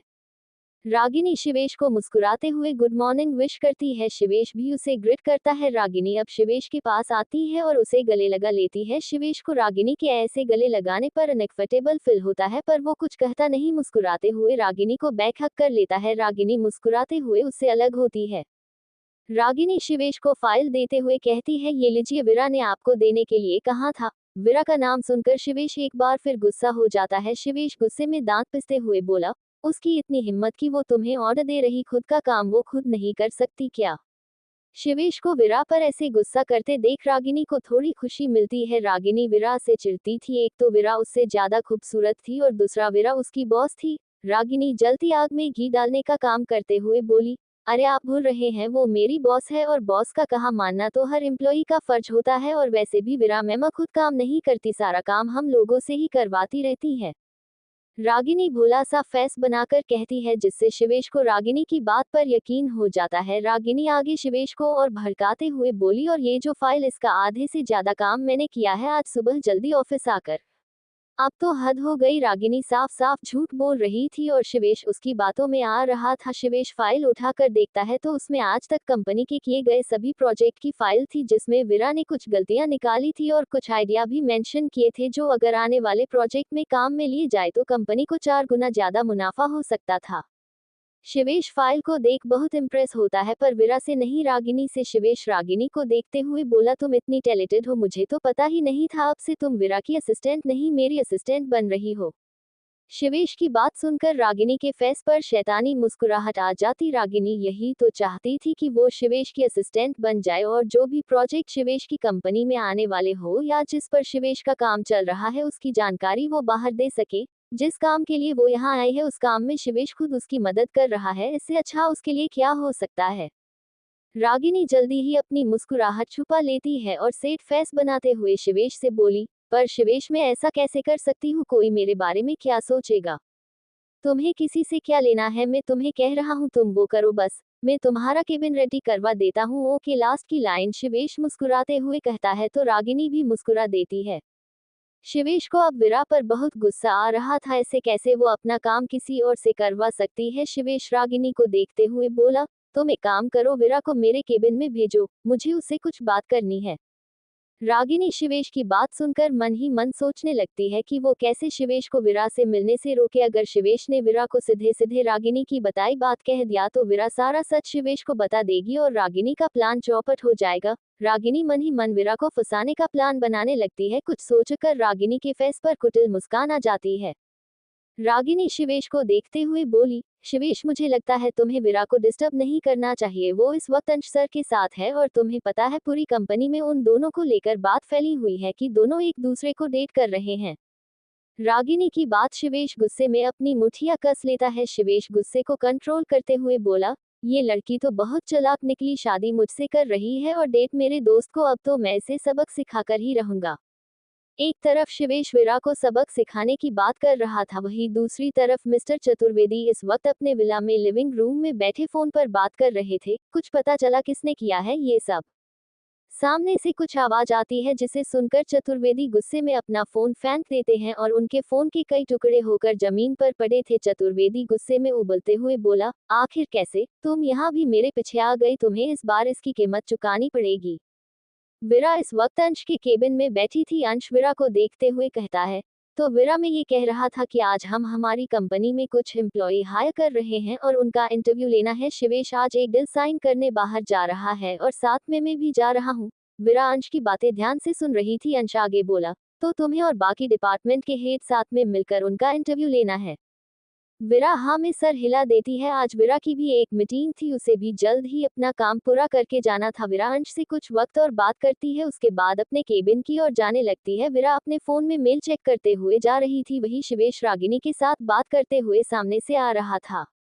रागिनी शिवेश के साथ मीटिंग में जा रही थी। विरा का सामने ध्यान नहीं होता है और वो शिवेश से टकरा जाती है। विरा गिरती उससे पहले शिवेश उसकी कमर पकड़कर थाम लेता है। शिवेश और विरा दोनों एक दूसरे को देखने लगते हैं। शिवेश को सुकून का एहसास हो रहा था, वही विरा को भी एक अजीब सी फीलिंग महसूस हो रही थी। रागिनी दोनों को देख जल भून रही थी। शिवेश विरा के फेस को टकटकी लगाए हुए देख रहा था। वो बड़ी बड़ी काली काजल से सनी आंखें, गुलाबी होठ, गोरे गाल और छोटी सी नाक। विरा को देख शिवेश मन ही मन बोला, so beautiful, so elegant, just looking like a wow. Shivesh विरा में इस वक्त पूरा खो गया था, वही विरा भी लगातार शिवेश की आंखों में देखे जा रही थी। रागिनी दोनों को ऐसे देख गुस्से में घुर रही थी। रागिनी शिवेश का हाथ पकड़ हिलाते हुए बोली, सर हम मीटिंग के लिए लेट हो रहे हैं। रागिनी की आवाज सुनकर दोनों होश में आते हैं। विरा संभल कर खड़ी होती उससे पहले ही शिवेश विरा को छोड़ देता है और धाम की आवाज के साथ विरा जमीन पर गिर जाती है। अब विरा गुस्से में शिवेश को घूर रही थी। शिवेश एक तंज भरी मुस्कान के साथ विरा को देखते हुए बोला, मिस विरा शर्मा, ध्यान से चला कीजिए, जमाना बहुत खराब है, हर हाथ बचाने के लिए नहीं उठता, कोई गिराने के लिए भी हाथ उठाता है। शिवेश की बात सुनकर विरा को गुस्सा आ जाता है। विरा गुस्से में उठकर खड़ी हो जाती है और शिवेश को घूरते हुए अपने केबिन की ओर चली जाती है। शिवेश विरा को जाते देख मुस्कुरा देता है। शिवेश आगे चलने के लिए पैर उठाता है और ये धाम किसी के गिरने की आवाज सुनकर विरा के फेस पर शैतानी मुस्कान आ जाती है और वो पीछे पलटकर देखती है तो शिवेश मुंह के बल जमीन पर गिरा हुआ था। शिवेश को गिरा देख रागिनी अपने दोनों हाथ मुंह पर रख लेती है। विरा वापस शिवेश के पास आती है और शिवेश को गिरे देख पंजों के बल बैठते हुए बोली, सर वो क्या बात है ना, हर हाथ भले ही उठाने के लिए नहीं उठते हैं, पर मेरा हाथ गिराने के लिए भी उठता है और बचाने के लिए भी। इतना कहकर विरा एक शैतानी हंसी हंस देती है। शिवेश को इस वक्त बहुत गुस्सा आ रहा था। शिवेश उठकर बैठते हुए अपने जूतों की डोरी देखता है जो आपस में बंधी हुई थी। शिवेश डोरी को खोलता है और गुस्से में विरा को घूरते हुए बोला, इसका बदला तो मैं तुमसे लेकर रहूंगा। विरा भी एक मुस्कान पास करते हुए बोली, हम तैयार है जहापना। शिवेश विरा को घूरते हुए आगे बढ़ जाता है और उसके पीछे पीछे रागिनी जाने लगती है। रागिनी को जाते देख विरा बोली, रागिनी तुम मेरे साथ आओ, मुझे तुमसे कोई काम है। रागिनी पीछे मुड़कर विरा को देखती है, फिर शिवेश को। शिवेश रागिनी को देखते हुए बोला, ये अब मेरी असिस्टेंट है तो तुम इसको ऑर्डर नहीं दे सकती, चलो रागिनी। इतना कहकर शिवेश आगे बढ़ जाता है। रागिनी भी हाँ में गर्दन हिला देती है और शिवेश के पीछे चली जाती है। विरा कुछ नहीं कहती, वो शिवेश को जाते हुए देखती रहती है, उसके बाद अपने केबिन में चली जाती है। शिवेश गुस्से में बाहर आ जाता है जहां पर अंश उसका इंतजार कर रहा था। शिवेश गाड़ी में बैठ जाता है। रागिनी उसके पास बैठने को हुई कि अंश उसे रोकते हुए बोला, मिस आप कहाँ चली, हम मीटिंग में जा रहे, घूमने नहीं। रागिनी अंश को कुछ कहती उससे पहले ही शिवेश बोला, आज से ये मेरी असिस्टेंट है और ये हमारे साथ मीटिंग में जा रही है। शिवेश की बात सुनकर रागिनी के फेस पर तिरछी मुस्कान आ जाती है, पर अंश देख पाता उससे पहले ही रागिनी स्माइल छुपा लेती है। अंश को शिवेश की बात सुनकर बहुत हैरानी होती है। ये वही शिवेश है जो खुद का काम खुद करता था, उसे किसी असिस्टेंट की जरूरत नहीं पड़ी। जब अंश ने शिवेश से कहा कि वो अपने लिए एक असिस्टेंट रख ले तो शिवेश ने साफ तौर पर मना कर दिया था और अब उसी शिवेश ने रागिनी को अपनी असिस्टेंट बना लिया है। अंश ज्यादा ना सोचकर ड्राइवर के पास वाली सीट पर बैठ जाता है और उनकी कार हवा से बातें करते हुए आगे बढ़ जाती है। वही विरा अपने केबिन में बैठे अपने गुस्से को शांत कर रही थी। उसे इस वक्त शिवेश पर बहुत गुस्सा आ रहा था। तभी कोई उसके केबिन को नॉक करता है। विरा अंदर आने को कहती है। एक लड़की अंदर आते हुए विरा से हाथ मिलाते हुए बोली, हाय मैं सिया, टेक्नोलॉजी डिपार्टमेंट की हेड, मुझे अंश सर ने आपसे मिलने को कहा था। विरा मुस्कुराते हुए सिया से हाथ मिलाती है और उसे बैठने को कहती है। सिया विरा के सामने वाली चेयर पर बैठ जाती है। विरा पियून से सिया के लिए और खुद के लिए कॉफी मंगवा लेती है। वही सिंघानिया इंडस्ट्री के बाहर आशु खड़ी थी। आशु के फेस पर इस वक्त बड़ी सी स्माइल थी। आशु कंपनी को देखते हुए बोली, हाय सिंघानिया इंडस्ट्री, आज मेरी शक्ल ध्यान से देख लो, अब से मेरा आना जाना तो लगा रहेगा। आशु की बात गेट पर खड़ा गार्ड सुन रहा था। गार्ड की उम्र 50 साल के आसपास था। गार्ड हंसते हुए बोला, बेटा ये बिल्डिंग तुम्हारी बात थोड़ी सुन सकता है। आशु गार्ड को देख उसके पास आते हुए बोली, क्या काका, बिल्डिंग तो हमारी बात नहीं सुन रही है, आप तो सुन रहे हो ना। अब आप ध्यान से हमारी शक्ल देख लो, हमरा रोज यहाँ आना जाना लगा रहेगा। गार्ड आशु की बात पर हंसते हुए बोला, लगता है आज इंटरव्यू देने आए हो। आशु गार्ड को देखते हुए बोली, हाँ काका, हमारी दोस्त भी यही काम करती है और आज हमारा इंटरव्यू है, आप हमको आशीर्वाद दो कि हमको नौकरी मिल जाए। इतना कहकर आशु उस गार्ड के पांव छू लेती है। गार्ड मुस्कुराते हुए बोला, भगवान आपकी सारी इच्छा पूरी करे बेटा। आशु अंदर जाते हुए बोली, ठीक है काका, आते वक्त मिलते हैं आपसे, ख्याल रखना अपना। गार्ड हाँ में सर हिला देता है। आशु आगे जाती है और सामने एक इंसान से टकरा जाती है। टक्कर होने से आशु के हाथ से फोन छुटकर नीचे गिर जाता है और उसकी स्क्रीन डैमेज हो जाती है। आशु अपने सामने खड़े लड़के को घूरते हुए बोली, अंधे हो, दिखाई नहीं देता क्या, देखकर नहीं चल सकते तुम। सामने और कोई नहीं, रुद्र खड़ा था। रुद्र अपनी आंखें छोटी कर आशु को घूरने लगता है। आशु रुद्र को ऐसे खुद को घूरता पाकर उसके सामने चुटकी बजाते हुए बोली, ओ हेलो, अंधे होने के साथ साथ सुनाई भी देना बंद हो गया क्या, ऐसे घूर क्या रहे हो, जो पूछा है उसका जवाब दो। रुद्र आशु की बात सुनकर गुस्से में बोला, ओ हेलो मिस। रुद्र आगे कुछ बोलता उससे पहले ही आशु अपने बाल पीछे झटकते हुए बोली, मिस आशु, आशु नाम है मेरा। रुद्र आशु को अजीब नजरों से देखते हुए बोला, जो भी हो, मुझे इससे क्या, मैं ये कह रहा था। रुद्र इससे आगे कुछ कहता उससे पहले ही आशु बोली, तुम जो भी कहो, मुझे इससे क्या, मैं क्यों सुनूं। इतना कहकर आशु वहां से एटीट्यूड में अंदर चली जाती है। रुद्र अपनी खुन्नस भरी नजरों से आशु को जाते देख घूरता है। 5 स्टार होटल, काल्पनिक नाम। शिवेश की कार होटल के सामने आकर रुकती है। अंश और शिवेश बाहर निकलते हैं, उनके पीछे ही रागिनी बाहर निकलती है। अंश, शिवेश और रागिनी तीनों अंदर की ओर जाने लगते हैं। गेट पर खड़ा गेट कीपर उन्हें झुककर प्रणाम करते हैं। शिवेश अपनी गर्दन हिला देता है और अंदर चला जाता है। शिवेश अपने बॉसी अंदाज में आगे चल रहा था। उसके एक तरफ रागिनी और एक तरफ अंश चल रहा था। हर किसी की नजर उन तीनों पर ही टिकी थी।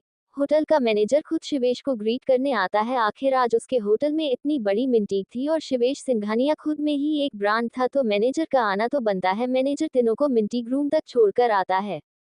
अंश गेट ओपन करता था, वहां पर कई बिजनेसमैन बैठे थे। शिवेश को आया देख सभी खड़े हो जाते हैं। सभी शिवेश को ग्रिट करते हैं। शिवेश भी गर्दन हिला देता है।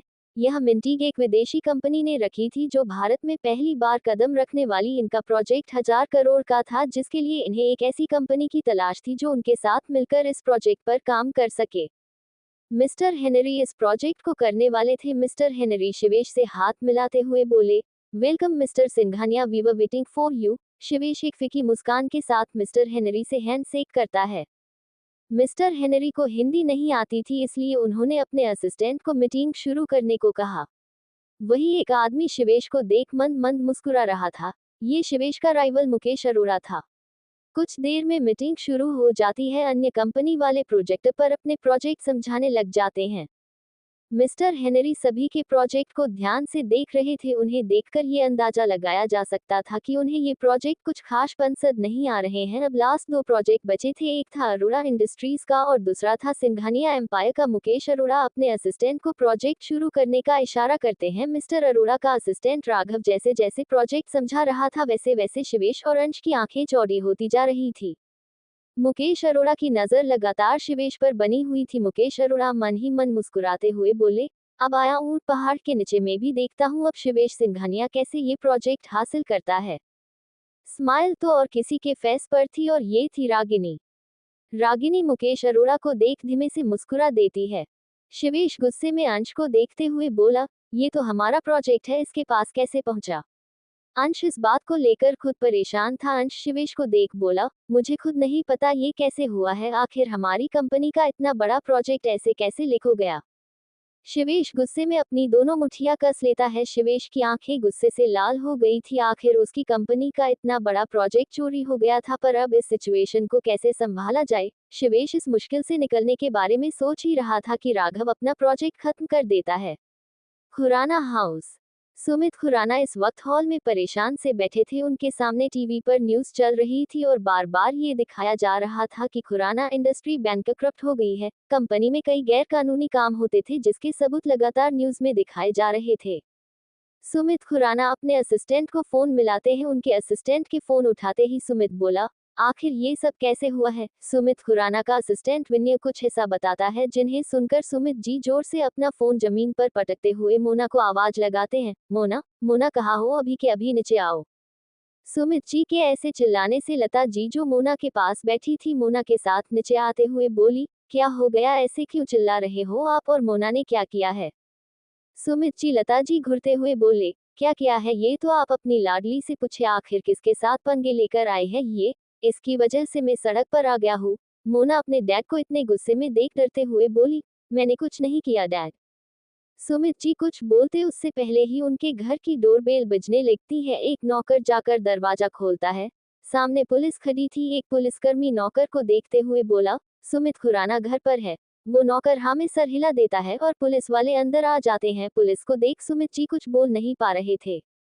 इंस्पेक्टर सुमित जी को देखते हुए बोला, मिस्टर खुराना, हमारे पास आपके खिलाफ अरेस्ट वारंट है, आपको हमारे साथ थाने चलना होगा। मिस्टर खुराना से तो कुछ बोला भी नहीं जा रहा था, वो बस एकटक पुलिस वालों को देखे जा रहे थे। इंस्पेक्टर हवलदार को इशारा करता है। हवलदार आगे आता है और सुमित जी को हथकड़ी पहनाने लगता है। सुमित जी एक झटके के साथ हवलदार से अपना हाथ छुड़ाते हैं और इंस्पेक्टर से गन छीनकर खुद के माथे पर लगा लेते हैं। कोई समझ पाता उससे पहले ही सुमित जी खुद पर गोली चला देते हैं और उनकी वही मृत्यु हो जाती है। सुमित जी को ऐसे देख लता की चीख निकल जाती है और वो वही खड़े खड़े गिर जाती है। मोना अपने पापा और माँ को देख रोने लग जाती है। पुलिस वालों को तो समझ ही नहीं आया कि अचानक यहाँ क्या हो गया। वही टीवी पर सुमित जी के कच्चे चिट्ठे खोले जा रहे थे। सुमित जी ड्रग्स स्मगलिंग, लड़कियों को बेचना और गैंगरेप जैसे कई इल्जाम उन पर लगे थे। साथ में लता जी का भी बराबर हाथ बताया जा रहा था।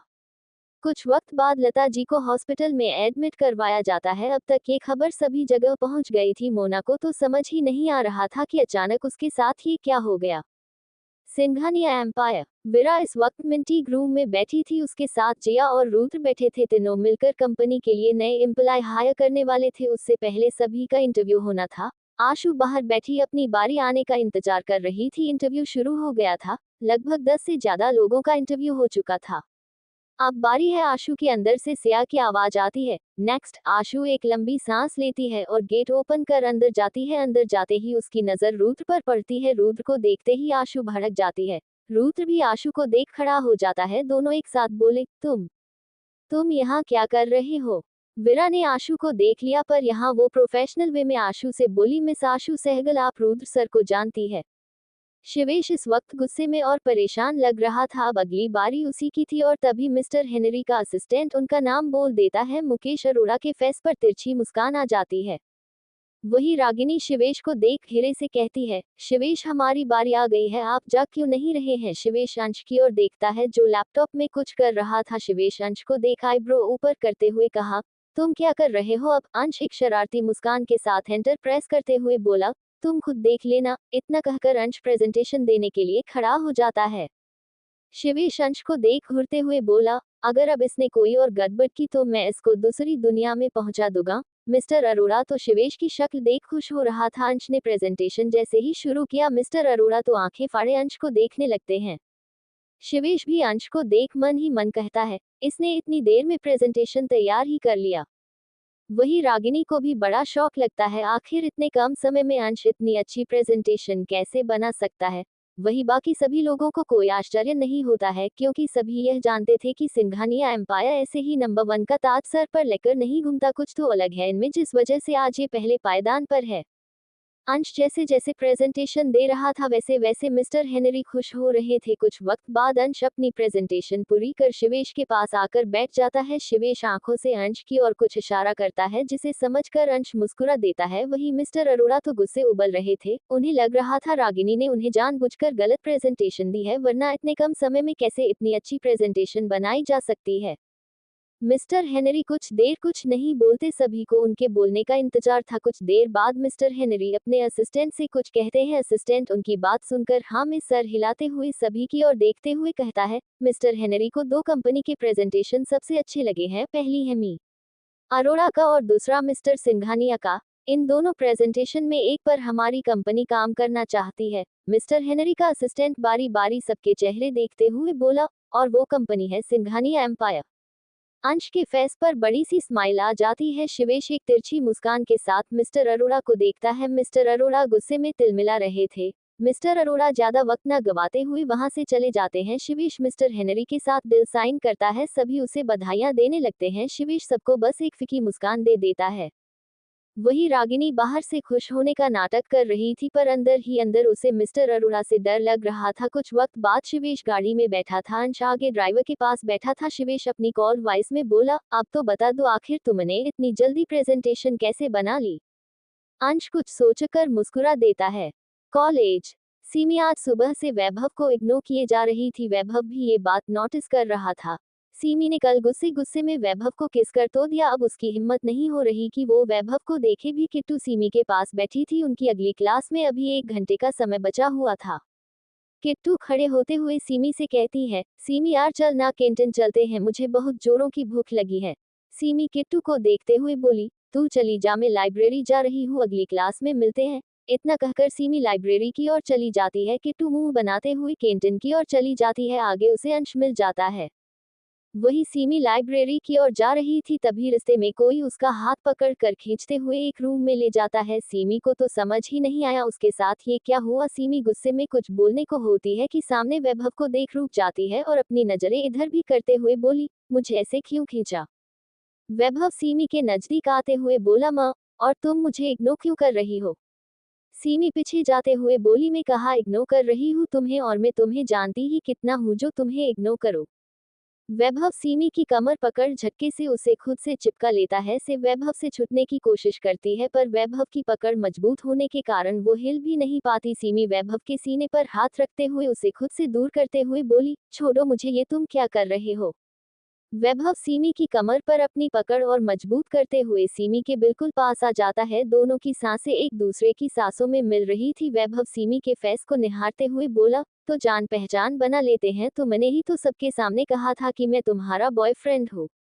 मुझे नहीं करनी तुमसे जान पहचान, और कल गुस्से में मैंने वो सब कहा था, अब छोड़ो मुझे। सीमी वैभव को खुद से दूर करते हुए बोली। वैभव एक शरारती मुस्कान के साथ सीमी के होठों को देख अपना सलाइवा गटकते हुए बोला, और किस भी गुस्से में कर दिया, ऐसे कितनों को गुस्से में किस कर दिया है तुमने। वैभव की बात सुनकर सीमी गुस्से में वैभव की आंखों में आंखें डालकर कुछ बोलने वाली होती है कि उससे पहले ही वैभव अपने होठ सीमी के होठों से जोड़ देता है और उसे किस करने लगता है। सीमी तो कुछ रिएक्ट ही नहीं कर पा रही थी। अचानक वैभव के ऐसे किस करने पर वो बर्फ के जैसे जम गई थी, और वैभव बड़ी शिद्दत से सीमी के होठों को चूम रहा था जैसे ये उसका कोई पसंदीदा फल हो। सीमी को जब होश आता है कि वैभव उसके साथ क्या कर रहा है, तो सीमी वैभव के सीने पर मुक्के बरसाना शुरू कर देती है। पर वैभव को इससे कोई फर्क नहीं पड़ता। वैभव अपना एक हाथ सीमी की गर्दन पर रखकर खुद के और नजदीक कर लेता है और उसे पैशनेटली किस करने लगता है। 5 मिनट लगातार किस करने के बाद वैभव सीमी को किस करना बंद करता है। दोनों गहरी सांस ले रहे थे। वैभव अपना माथा सीमी के माथे से जोड़ते हुए बोला, अब याद रखना मैं कौन हूँ, और किसी भी लड़के करीब दिखी तो मुझसे बुरा कोई नहीं होगा, समझी। सीमी गुस्से में अपनी बड़ी सांसें कंट्रोल करते हुए बोली, और तुमसे बुरा कोई हो ही नहीं सकता, अब छोड़ो मुझे। वैभव एक तिरछी स्माइल करते हुए सीमी को देखते हुए बोला, छोड़ने के लिए थोड़ी पकड़ा है। वैभव की बात सुनकर सीमी की नजरें वैभव की आंखों से मिल जाती है। दोनों एक दूसरे की आंखों में खो जाते हैं। सिंघानिया एम्पायर। विरा का सवाल सुनकर आशु की नजर अब जाकर सिया और विरा पर जाती है। विरा को देख आशु मन में ही अपना माथा पिट सोचते हुए बोली, क्या सोचा था कि विरा को सरप्राइज दूंगी, और यहाँ तो ये मैडम खुद मेरा इंटरव्यू लेने वाली है। विरा आशु को कहीं खोया देख दोबारा आवाज लगाते हुए बोली, मिस आशु सहगल, कहाँ खो गई आप। आशु कुछ बोलती उससे पहले ही रुद्र बोला, देखा देखा आपने, ऐसे ही ये मैडम बाहर चल रही थी, अपने ख्यालों में गुम हुए और मुझसे टकरा गई। गलती खुद की और ब्लैम मुझे कर रही थी। रुद्र की बात सुनकर आशु अपनी छोटी आंखें करके रुद्र को घूरते हुए बोली, आपकी वजह से हमारा चंदन टूट गया और आप मुझे पर सारा दोष डाल रहे हैं। रिया के मुंह से चंदन सुनकर रुद्र हैरान होते हुए बोला, चंदन कौन। चंदन तुम्हारे साथ तो कोई बच्चा नहीं था ना। विरा को पता था आशु का चंदन कौन है, पर सिया इन सब से अनजान थी। सिया आशु को देख हैरानी से बोली, तुम शादीशुदा हो और तुम्हारे बच्चे भी है। आशु सिया की बात पर अपना माथा पीटते हुए बोली, अरे मैम, चंदन मेरे फोन का नाम है और इन महाशय की वजह से वो टूट गया है। रुद्र आशु को अजीब नजरों से देखते हुए बोला, ऐसे नाम अपने फोन के कौन रखता है चंदन, सीरियसली चंदन। मेरा फोन मेरा जो मन होगा वो रखूंगी, आपको इससे क्या। आशु रुद्र को घूरते हुए कहती है। रुद्र कुछ बोलता उससे पहले ही विरा इरिटेट होते हुए बोली, आप यहाँ इंटरव्यू देने आए हैं या रुद्र सर से झगड़ा करने। आशु विरा को देख मुंह बनाते हुए बोली, इंटरव्यू देने। विरा आगे बोली, तो मिस बैठ जाए, हम आपका इंटरव्यू ले लेते हैं। आशु उन तीनों के सामने चेयर पर बैठ जाती है। आशु के बैठते ही रुद्र भी अपनी चेयर पर बैठ जाता है। रुद्र के बैठते ही सिया इंटरव्यू लेना शुरू कर देती है। आशु पूरे कॉन्फिडेंस के साथ सारे सवालों के जवाब देती है। विरा आशु के इस टैलेंट को जानती थी, भले ही आशु कितनी भी मजाकिया क्यों ना हो, पर अपने काम के प्रति वो पूरी तरह से समर्पित थी। रुद्र भी आशु के इस टैलेंट से इम्प्रेस होता है। कुछ वक्त बाद आशु का इंटरव्यू हो जाता है। सिया आशु को देखते हुए मुस्कुरा कर बोली, मिस आशु सहगल, आपको रिजल्ट कल मेल करके बता दिया जाएगा। आशु हाँ में गर्दन हिलाकर जाने लगती है तो पीछे से रुद्र की आवाज आती है, और हाँ मिस, अपने चंदन का इलाज जरूर करा लेना। रुद्र की बात सुनकर विरा और सिया के फेस पर स्माइल आ जाती है और वही आशु रुद्र को घूरते हुए बाहर चली जाती है। कार में शिवेश के पूछने पर कि उसने इतनी जल्दी प्रेजेंटेशन कैसे बना ली, यह सुनकर अंश मुस्कुराते हुए बताने लगता है। फ्लैशबैक, जब राघव ने अपनी प्रेजेंटेशन शुरू की तब अंश और शिवेश दोनों को झटका लगता है कि यह प्रेजेंटेशन तो उनकी थी। तभी अंश को कुछ याद आता है और अंश कुछ सोचकर विरा को मैसेज कर देता है। विरा इस वक्त अपने केबिन में सिया के साथ बैठी थी। तभी उसके फोन पर मैसेज आता है। मैसेज टोन की आवाज सुनकर विरा अपना फोन चेक करती है और अंश का मैसेज पढ़कर विरा जल्दी से अपना लैपटॉप खोलते हुए सिया को देखकर बोली, सिया आप शिवेश सर के केबिन में जाए और ब्लू कलर की एक फाइल उसे लाए, हमारी कंपनी का प्रोजेक्ट चोरी हो गया है, हमें अभी नया प्रोजेक्ट बनाना है, हमारे पास 15 मिनट का समय है। सिया हाँ में सर हिलाकर जल्दी से शिवेश के केबिन से फाइल लेकर आती है और विरा के साथ मिलकर प्रेजेंटेशन बनाने लगती है। सिया एक टैलेंटेड लड़की थी, उसके कुछ आइडिया और विरा अपने कुछ नए आइडिया मिलाकर 15 मिनट में प्रेजेंटेशन रेडी कर देते हैं।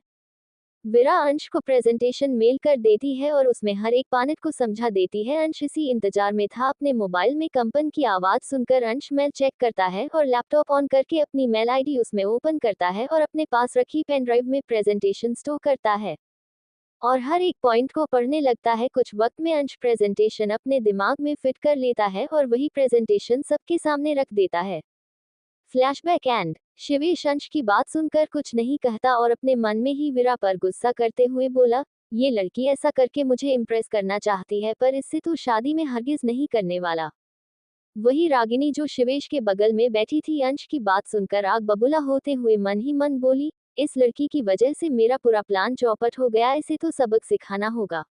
अंश और शिवेश रागिनी को उसके घर के सामने ड्रॉप कर देते हैं और घर की ओर चले जाते हैं। वही विरा ऑफिस से घर जा रही थी तभी उसके फोन पर एक अननोन नंबर से कॉल आता है। विरा कॉल उठा लेती है। सामने से मनोहर जी की आवाज है। मनोहर जी विरा को घर बुला रहे थे। पहले तो विरा मना करती है पर मनोहर जी के बार बार कहने पर जाने के लिए तैयार हो जाती है। विरा कॉल कट करके वहीं पर कैब का इंतजार करने लगती है। तभी उसके सामने एक कार आकर रुकती है। कार में से ड्राइवर बाहर आता है और विरा के पास खड़े होते हुए बोला, मैम आपको सर ने कार में बैठने को बोला है। विरा ड्राइवर को नासमझी में देखते हुए बोली, कौन सर और मुझसे उन्हें क्या काम है? काम का तो पता नहीं मैम, पर गाड़ी के अंदर शिवेश सर है। ड्राइवर कहता है। शिवेश का नाम सुनकर विरा को शिवेश का सुबह उसको गिराना याद आ जाता है। विरा गुस्से में ड्राइवर को घूरते हुए बोली, अपने सर को जाकर कहो मैं उनकी कोई नौकर नहीं हूँ जो उनकी बातें मानूं। ड्राइवर कुछ कहता उससे पहले ही वहां पर एक कैब आकर रुकती है। विरा कैब में बैठती है और वहां से निकल जाती है। शिवेश ने विरा की कही बात सुन ली थी। शिवेश गुस्से में तमतमा रहा था। शिवेश को अब दादाजी की बात याद आ जाती है। कुछ देर पहले शिवेश जब घर पहुंचता है तब दादाजी उसी का वेट कर रहे थे। दादाजी गाड़ी के पास आ जाते हैं। अंश गाड़ी से बाहर निकलकर दादाजी के पास आ जाता है। शिवेश गाड़ी से निकलने को हुआ कि दादाजी गेट वापस बंद कर देते हैं। शिवेश दादाजी की ओर नासमझी में देखने लग जाता है। दादाजी शिवेश को देख बोले, मैंने विरा को कॉल कर दिया है, तू जा और विरा को लेकर आ। शिवेश वापस गेट खोलते हुए बोला, दादू वो खुद आ सकती है, मुझे जाकर क्यों लाना है उसे? दादा वापस गेट बंद करते हुए शिवेश को आंखें दिखाते हुए बोले, जब तक तू विरा को लेकर नहीं आता तब तक घर नहीं आ सकता। अंश नासमझी में दादू को देख बोला, पर दादू विरा को यहाँ किस लिए बुला रहे हो आप? शिवेश इरिटेट होते हुए बोला, मेरी शादी करा रहे हैं उससे, ना जाने कौन से जन्म की दुश्मनी निकाल रहे हैं मुझसे। अंश कुछ बोलता उससे पहले दादू शिवेश को धमकाते हुए बोले, तू जा रहा है या मैं डंडे से पिटाई करूं तेरी। शिवेश मन मारकर ड्राइवर को गाड़ी घुमाने का बोल वहां से चला जाता है। अंश दादाजी को देख बोला, दादू ये सब क्या है। शिवेश की शादी। अंदर चल तुझे बताता हूँ, दादाजी अंश के साथ अंदर जाते हुए बोले। प्रेजेंट। शिवेश गुस्से में खुद से बोला, ये लड़की समझती क्या है खुद को, इसे तो अब अगर सबक नहीं सिखाया तो कुछ दिन बाद ये मेरे सर पर तांडव करने लगेगी। दादू नाचेंगे वो अलग। वही वीरा कैब में बैठी बैठी शिवेश को गालियां दे रही थी। समझता क्या है खुद को, सही कहते हैं अंश सर, सच में जल्लाद है जल्लाद ये। अब अगर दोबारा इसने मेरे साथ पंगा लिया ना तो इसकी बोटी बोटी करके मैं जानवरों को खिला दूंगी। और पता नहीं ये ऐसा है तो इसका भाई कैसा होगा, अगर इसका भाई भी ऐसा निकला तो मैं शादी के लिए मना कर दूंगी। वीरा को नहीं पता है कि उसकी शादी शिवेश के साथ ही होने वाली है। दादाजी ने भी वीरा को यह नहीं बताया था, और न ही वीरा ने रोनित को पता करने को कहा। कुछ वक्त बाद वीरा अपने अपार्टमेंट पहुंच जाती है। आशु और सीमी दोनों हॉल में बैठे थे। वीरा दोनों को एक साथ देख बोली, तुम दोनों तैयार हो जाओ, हम सिंघानिया हाउस जा रहे हैं। पर क्यों, हम वहां क्यों जा रहे हैं। सीमी सोफे से खड़े होते हुए बोली। वीरा सीमी को देख अपने रूम की ओर जाते हुए बोली, मुझे नहीं पता, दादाजी ने कॉल किया था इसलिए हम जा रहे हैं, ज्यादा सवाल जवाब मत करो और जल्दी से तैयार हो जाओ। वीरा की बात मान सीमी और आशु भी अपने अपने रूम में चले जाते हैं। कुछ वक्त बाद तीनों तैयार होकर हॉल में खड़ी थी। आशु ने व्हाइट प्लाजो के ऊपर रेड चिकनकारी कुर्ती पहनी थी, बालों की चोटी बना रखी थी, आगे से कुछ बाल उसने खुले छोड़ रखे थे, कानों में छोटी छोटी झुमकी पहनी हुई थी। आशु इस सिंपल से लुक में कमाल की लग रही थी। सीमी ने ब्लू जींस के साथ येलो टॉप पहन रखा था, बालों का हाई पोनीटेल बना रखा था, कानों में छोटे छोटे इयररिंग्स थे। सीमी इस लुक में झकास लग रही थी। वीरा ने व्हाइट अनारकली कुर्ती और व्हाइट प्लाजो सूट पहन रखा था, रेड दुपट्टा, कानों में झुमके थे, माथे में छोटी सी बिंदी, आंखों में गहरा काला काजल, होठों पर पिंक लिप ग्लोज लगाया हुआ था। वीरा पहले से ही बहुत खूबसूरत थी और उसका ये सादगी भरा लुक एक नजर में दिल में उतरने वाला लग रहा था। वीरा इस वक्त रोनित को आज की मीटिंग पोस्टपोन करने के लिए मैसेज टाइप कर रही थी। आशु वीरा को देख शायराना अंदाज में बोली, उस खूबसूरत चेहरे की क्या बात है, हर दिल अजीज, कुछ ऐसी उसमें बात है कुछ ऐसी कशिश उस चेहरे में कि एक झलक के लिए सारी दुनिया बर्बाद है। सीमी भी आशु की शायरी सुनकर कहाँ पीछे रहने वाली सीमी वीरा के गले में बाहें डालते हुए बोली, तुम्हारी खूबसूरती का कोई जवाब नहीं है, इसे बयां कर सके ऐसे कोई अल्फाज नहीं है। वीरा सीमी के हाथों को अपने गले से निकालते हुए बोली, हो गया तुम दोनों का या कुछ और भी बाकी है। सीमी और आशु मुस्कुराते हुए हाँ में सर हिला देते हैं। वीरा आशु और सीमी को घूरते हुए बोली, क्या हाँ, चलो तुम दोनों, अब हमें लेट हो रहा है। इतना कहकर वीरा बाहर चली जाती है। आशु और सीमी दोनों वीरा के पीछे भागते हैं।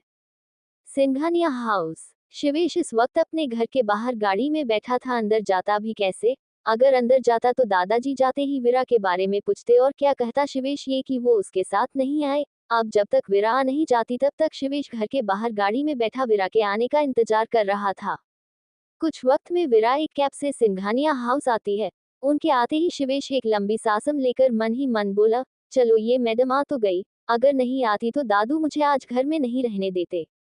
वीरा विला के अंदर जाने लगती है तो गार्ड उसे रोक देता है, मैम आप बिना किसी की परमिशन के अंदर नहीं जा सकती है। आशु गार्ड को घूरते हुए बोली, ये क्या बात हुई, पहले हमें यहाँ आने को कह दिया और जब आ गए हैं तो तुम कह रहे हो ऐसे अंदर नहीं जा सकते, परमिशन चाहिए। गार्ड कुछ कहता उससे पहले उसका फोन बजने लगता है। गार्ड देखता है ये कॉल शिवेश का था। गार्ड शिवेश का फोन देख घबरा जाता है। वो डरते डरते शिवेश का कॉल उठाता है। सामने से शिवेश की बात सुनकर जी साहब कहकर कॉल कट कर देता है। गार्ड तीनों को अंदर जाने देता है। विला बहुत बड़ा था, उन्हें अंदर तक जाने में कुछ समय लगता है। विला के सामने बड़ा सा गार्डन था, उसमें ढेरों रंग बिरंगे फूल खिले हुए थे। कुछ आगे चलने के बाद एक और बड़ा सा स्विमिंग पूल बना हुआ था। कुछ दूर आगे जाने के बाद एक बड़ा सा फाउंटेन बना हुआ था। फाउंटेन बहुत सुंदर था। फाउंटेन के दोनों ओर रास्ता बना हुआ था, एक रास्ते से गाय के लिए था और दूसरी ओर का रास्ता चलकर जाने के लिए बनाया गया था। चलकर जाने वाला रास्ता एक पुल के जैसे था। तीनों पूरे घर को देखते हुए अंदर जा रही थी। अब जाकर उनके सामने एक व्हाइट कलर का बड़ा सा विला आता है। विला को देख आशु बोली, यार क्या कमाल घर है ये, मेरा तो मन कर रहा है रोज यहाँ घूमने आती रहूं। सीमी भी आशु को देख बोली, और मैं तो यहाँ से जाऊं ही नहीं, ऐसा मन मेरा करता है। विरा दोनों को देखते हुए बोली, अब आगे चलोगी या यही घर बसाना है तुम दोनों को? दोनों विरा को घूरती है और आगे चली जाती है। तब तक शिवेश की कार भी विला में आ जाती है। शिवेश उनके पीछे पीछे अंदर आ रहा था। अब तीनों एक बड़े से दरवाजे के सामने खड़े थे। विरा डोरबेल बजाती है। अंदर सभी विरा का इंतजार कर रहे थे। दादी दरवाजे को देख बोली, लगता है विरा आ गई। वैभव सोफे भागकर खड़ा होते हुए बोला, हम जाते हैं, हम भाभी को अंदर लेकर आते हैं। वैभव भागकर दरवाजे के पास जाता है। सभी बेसब्री से दरवाजे की ओर देख रहे थे।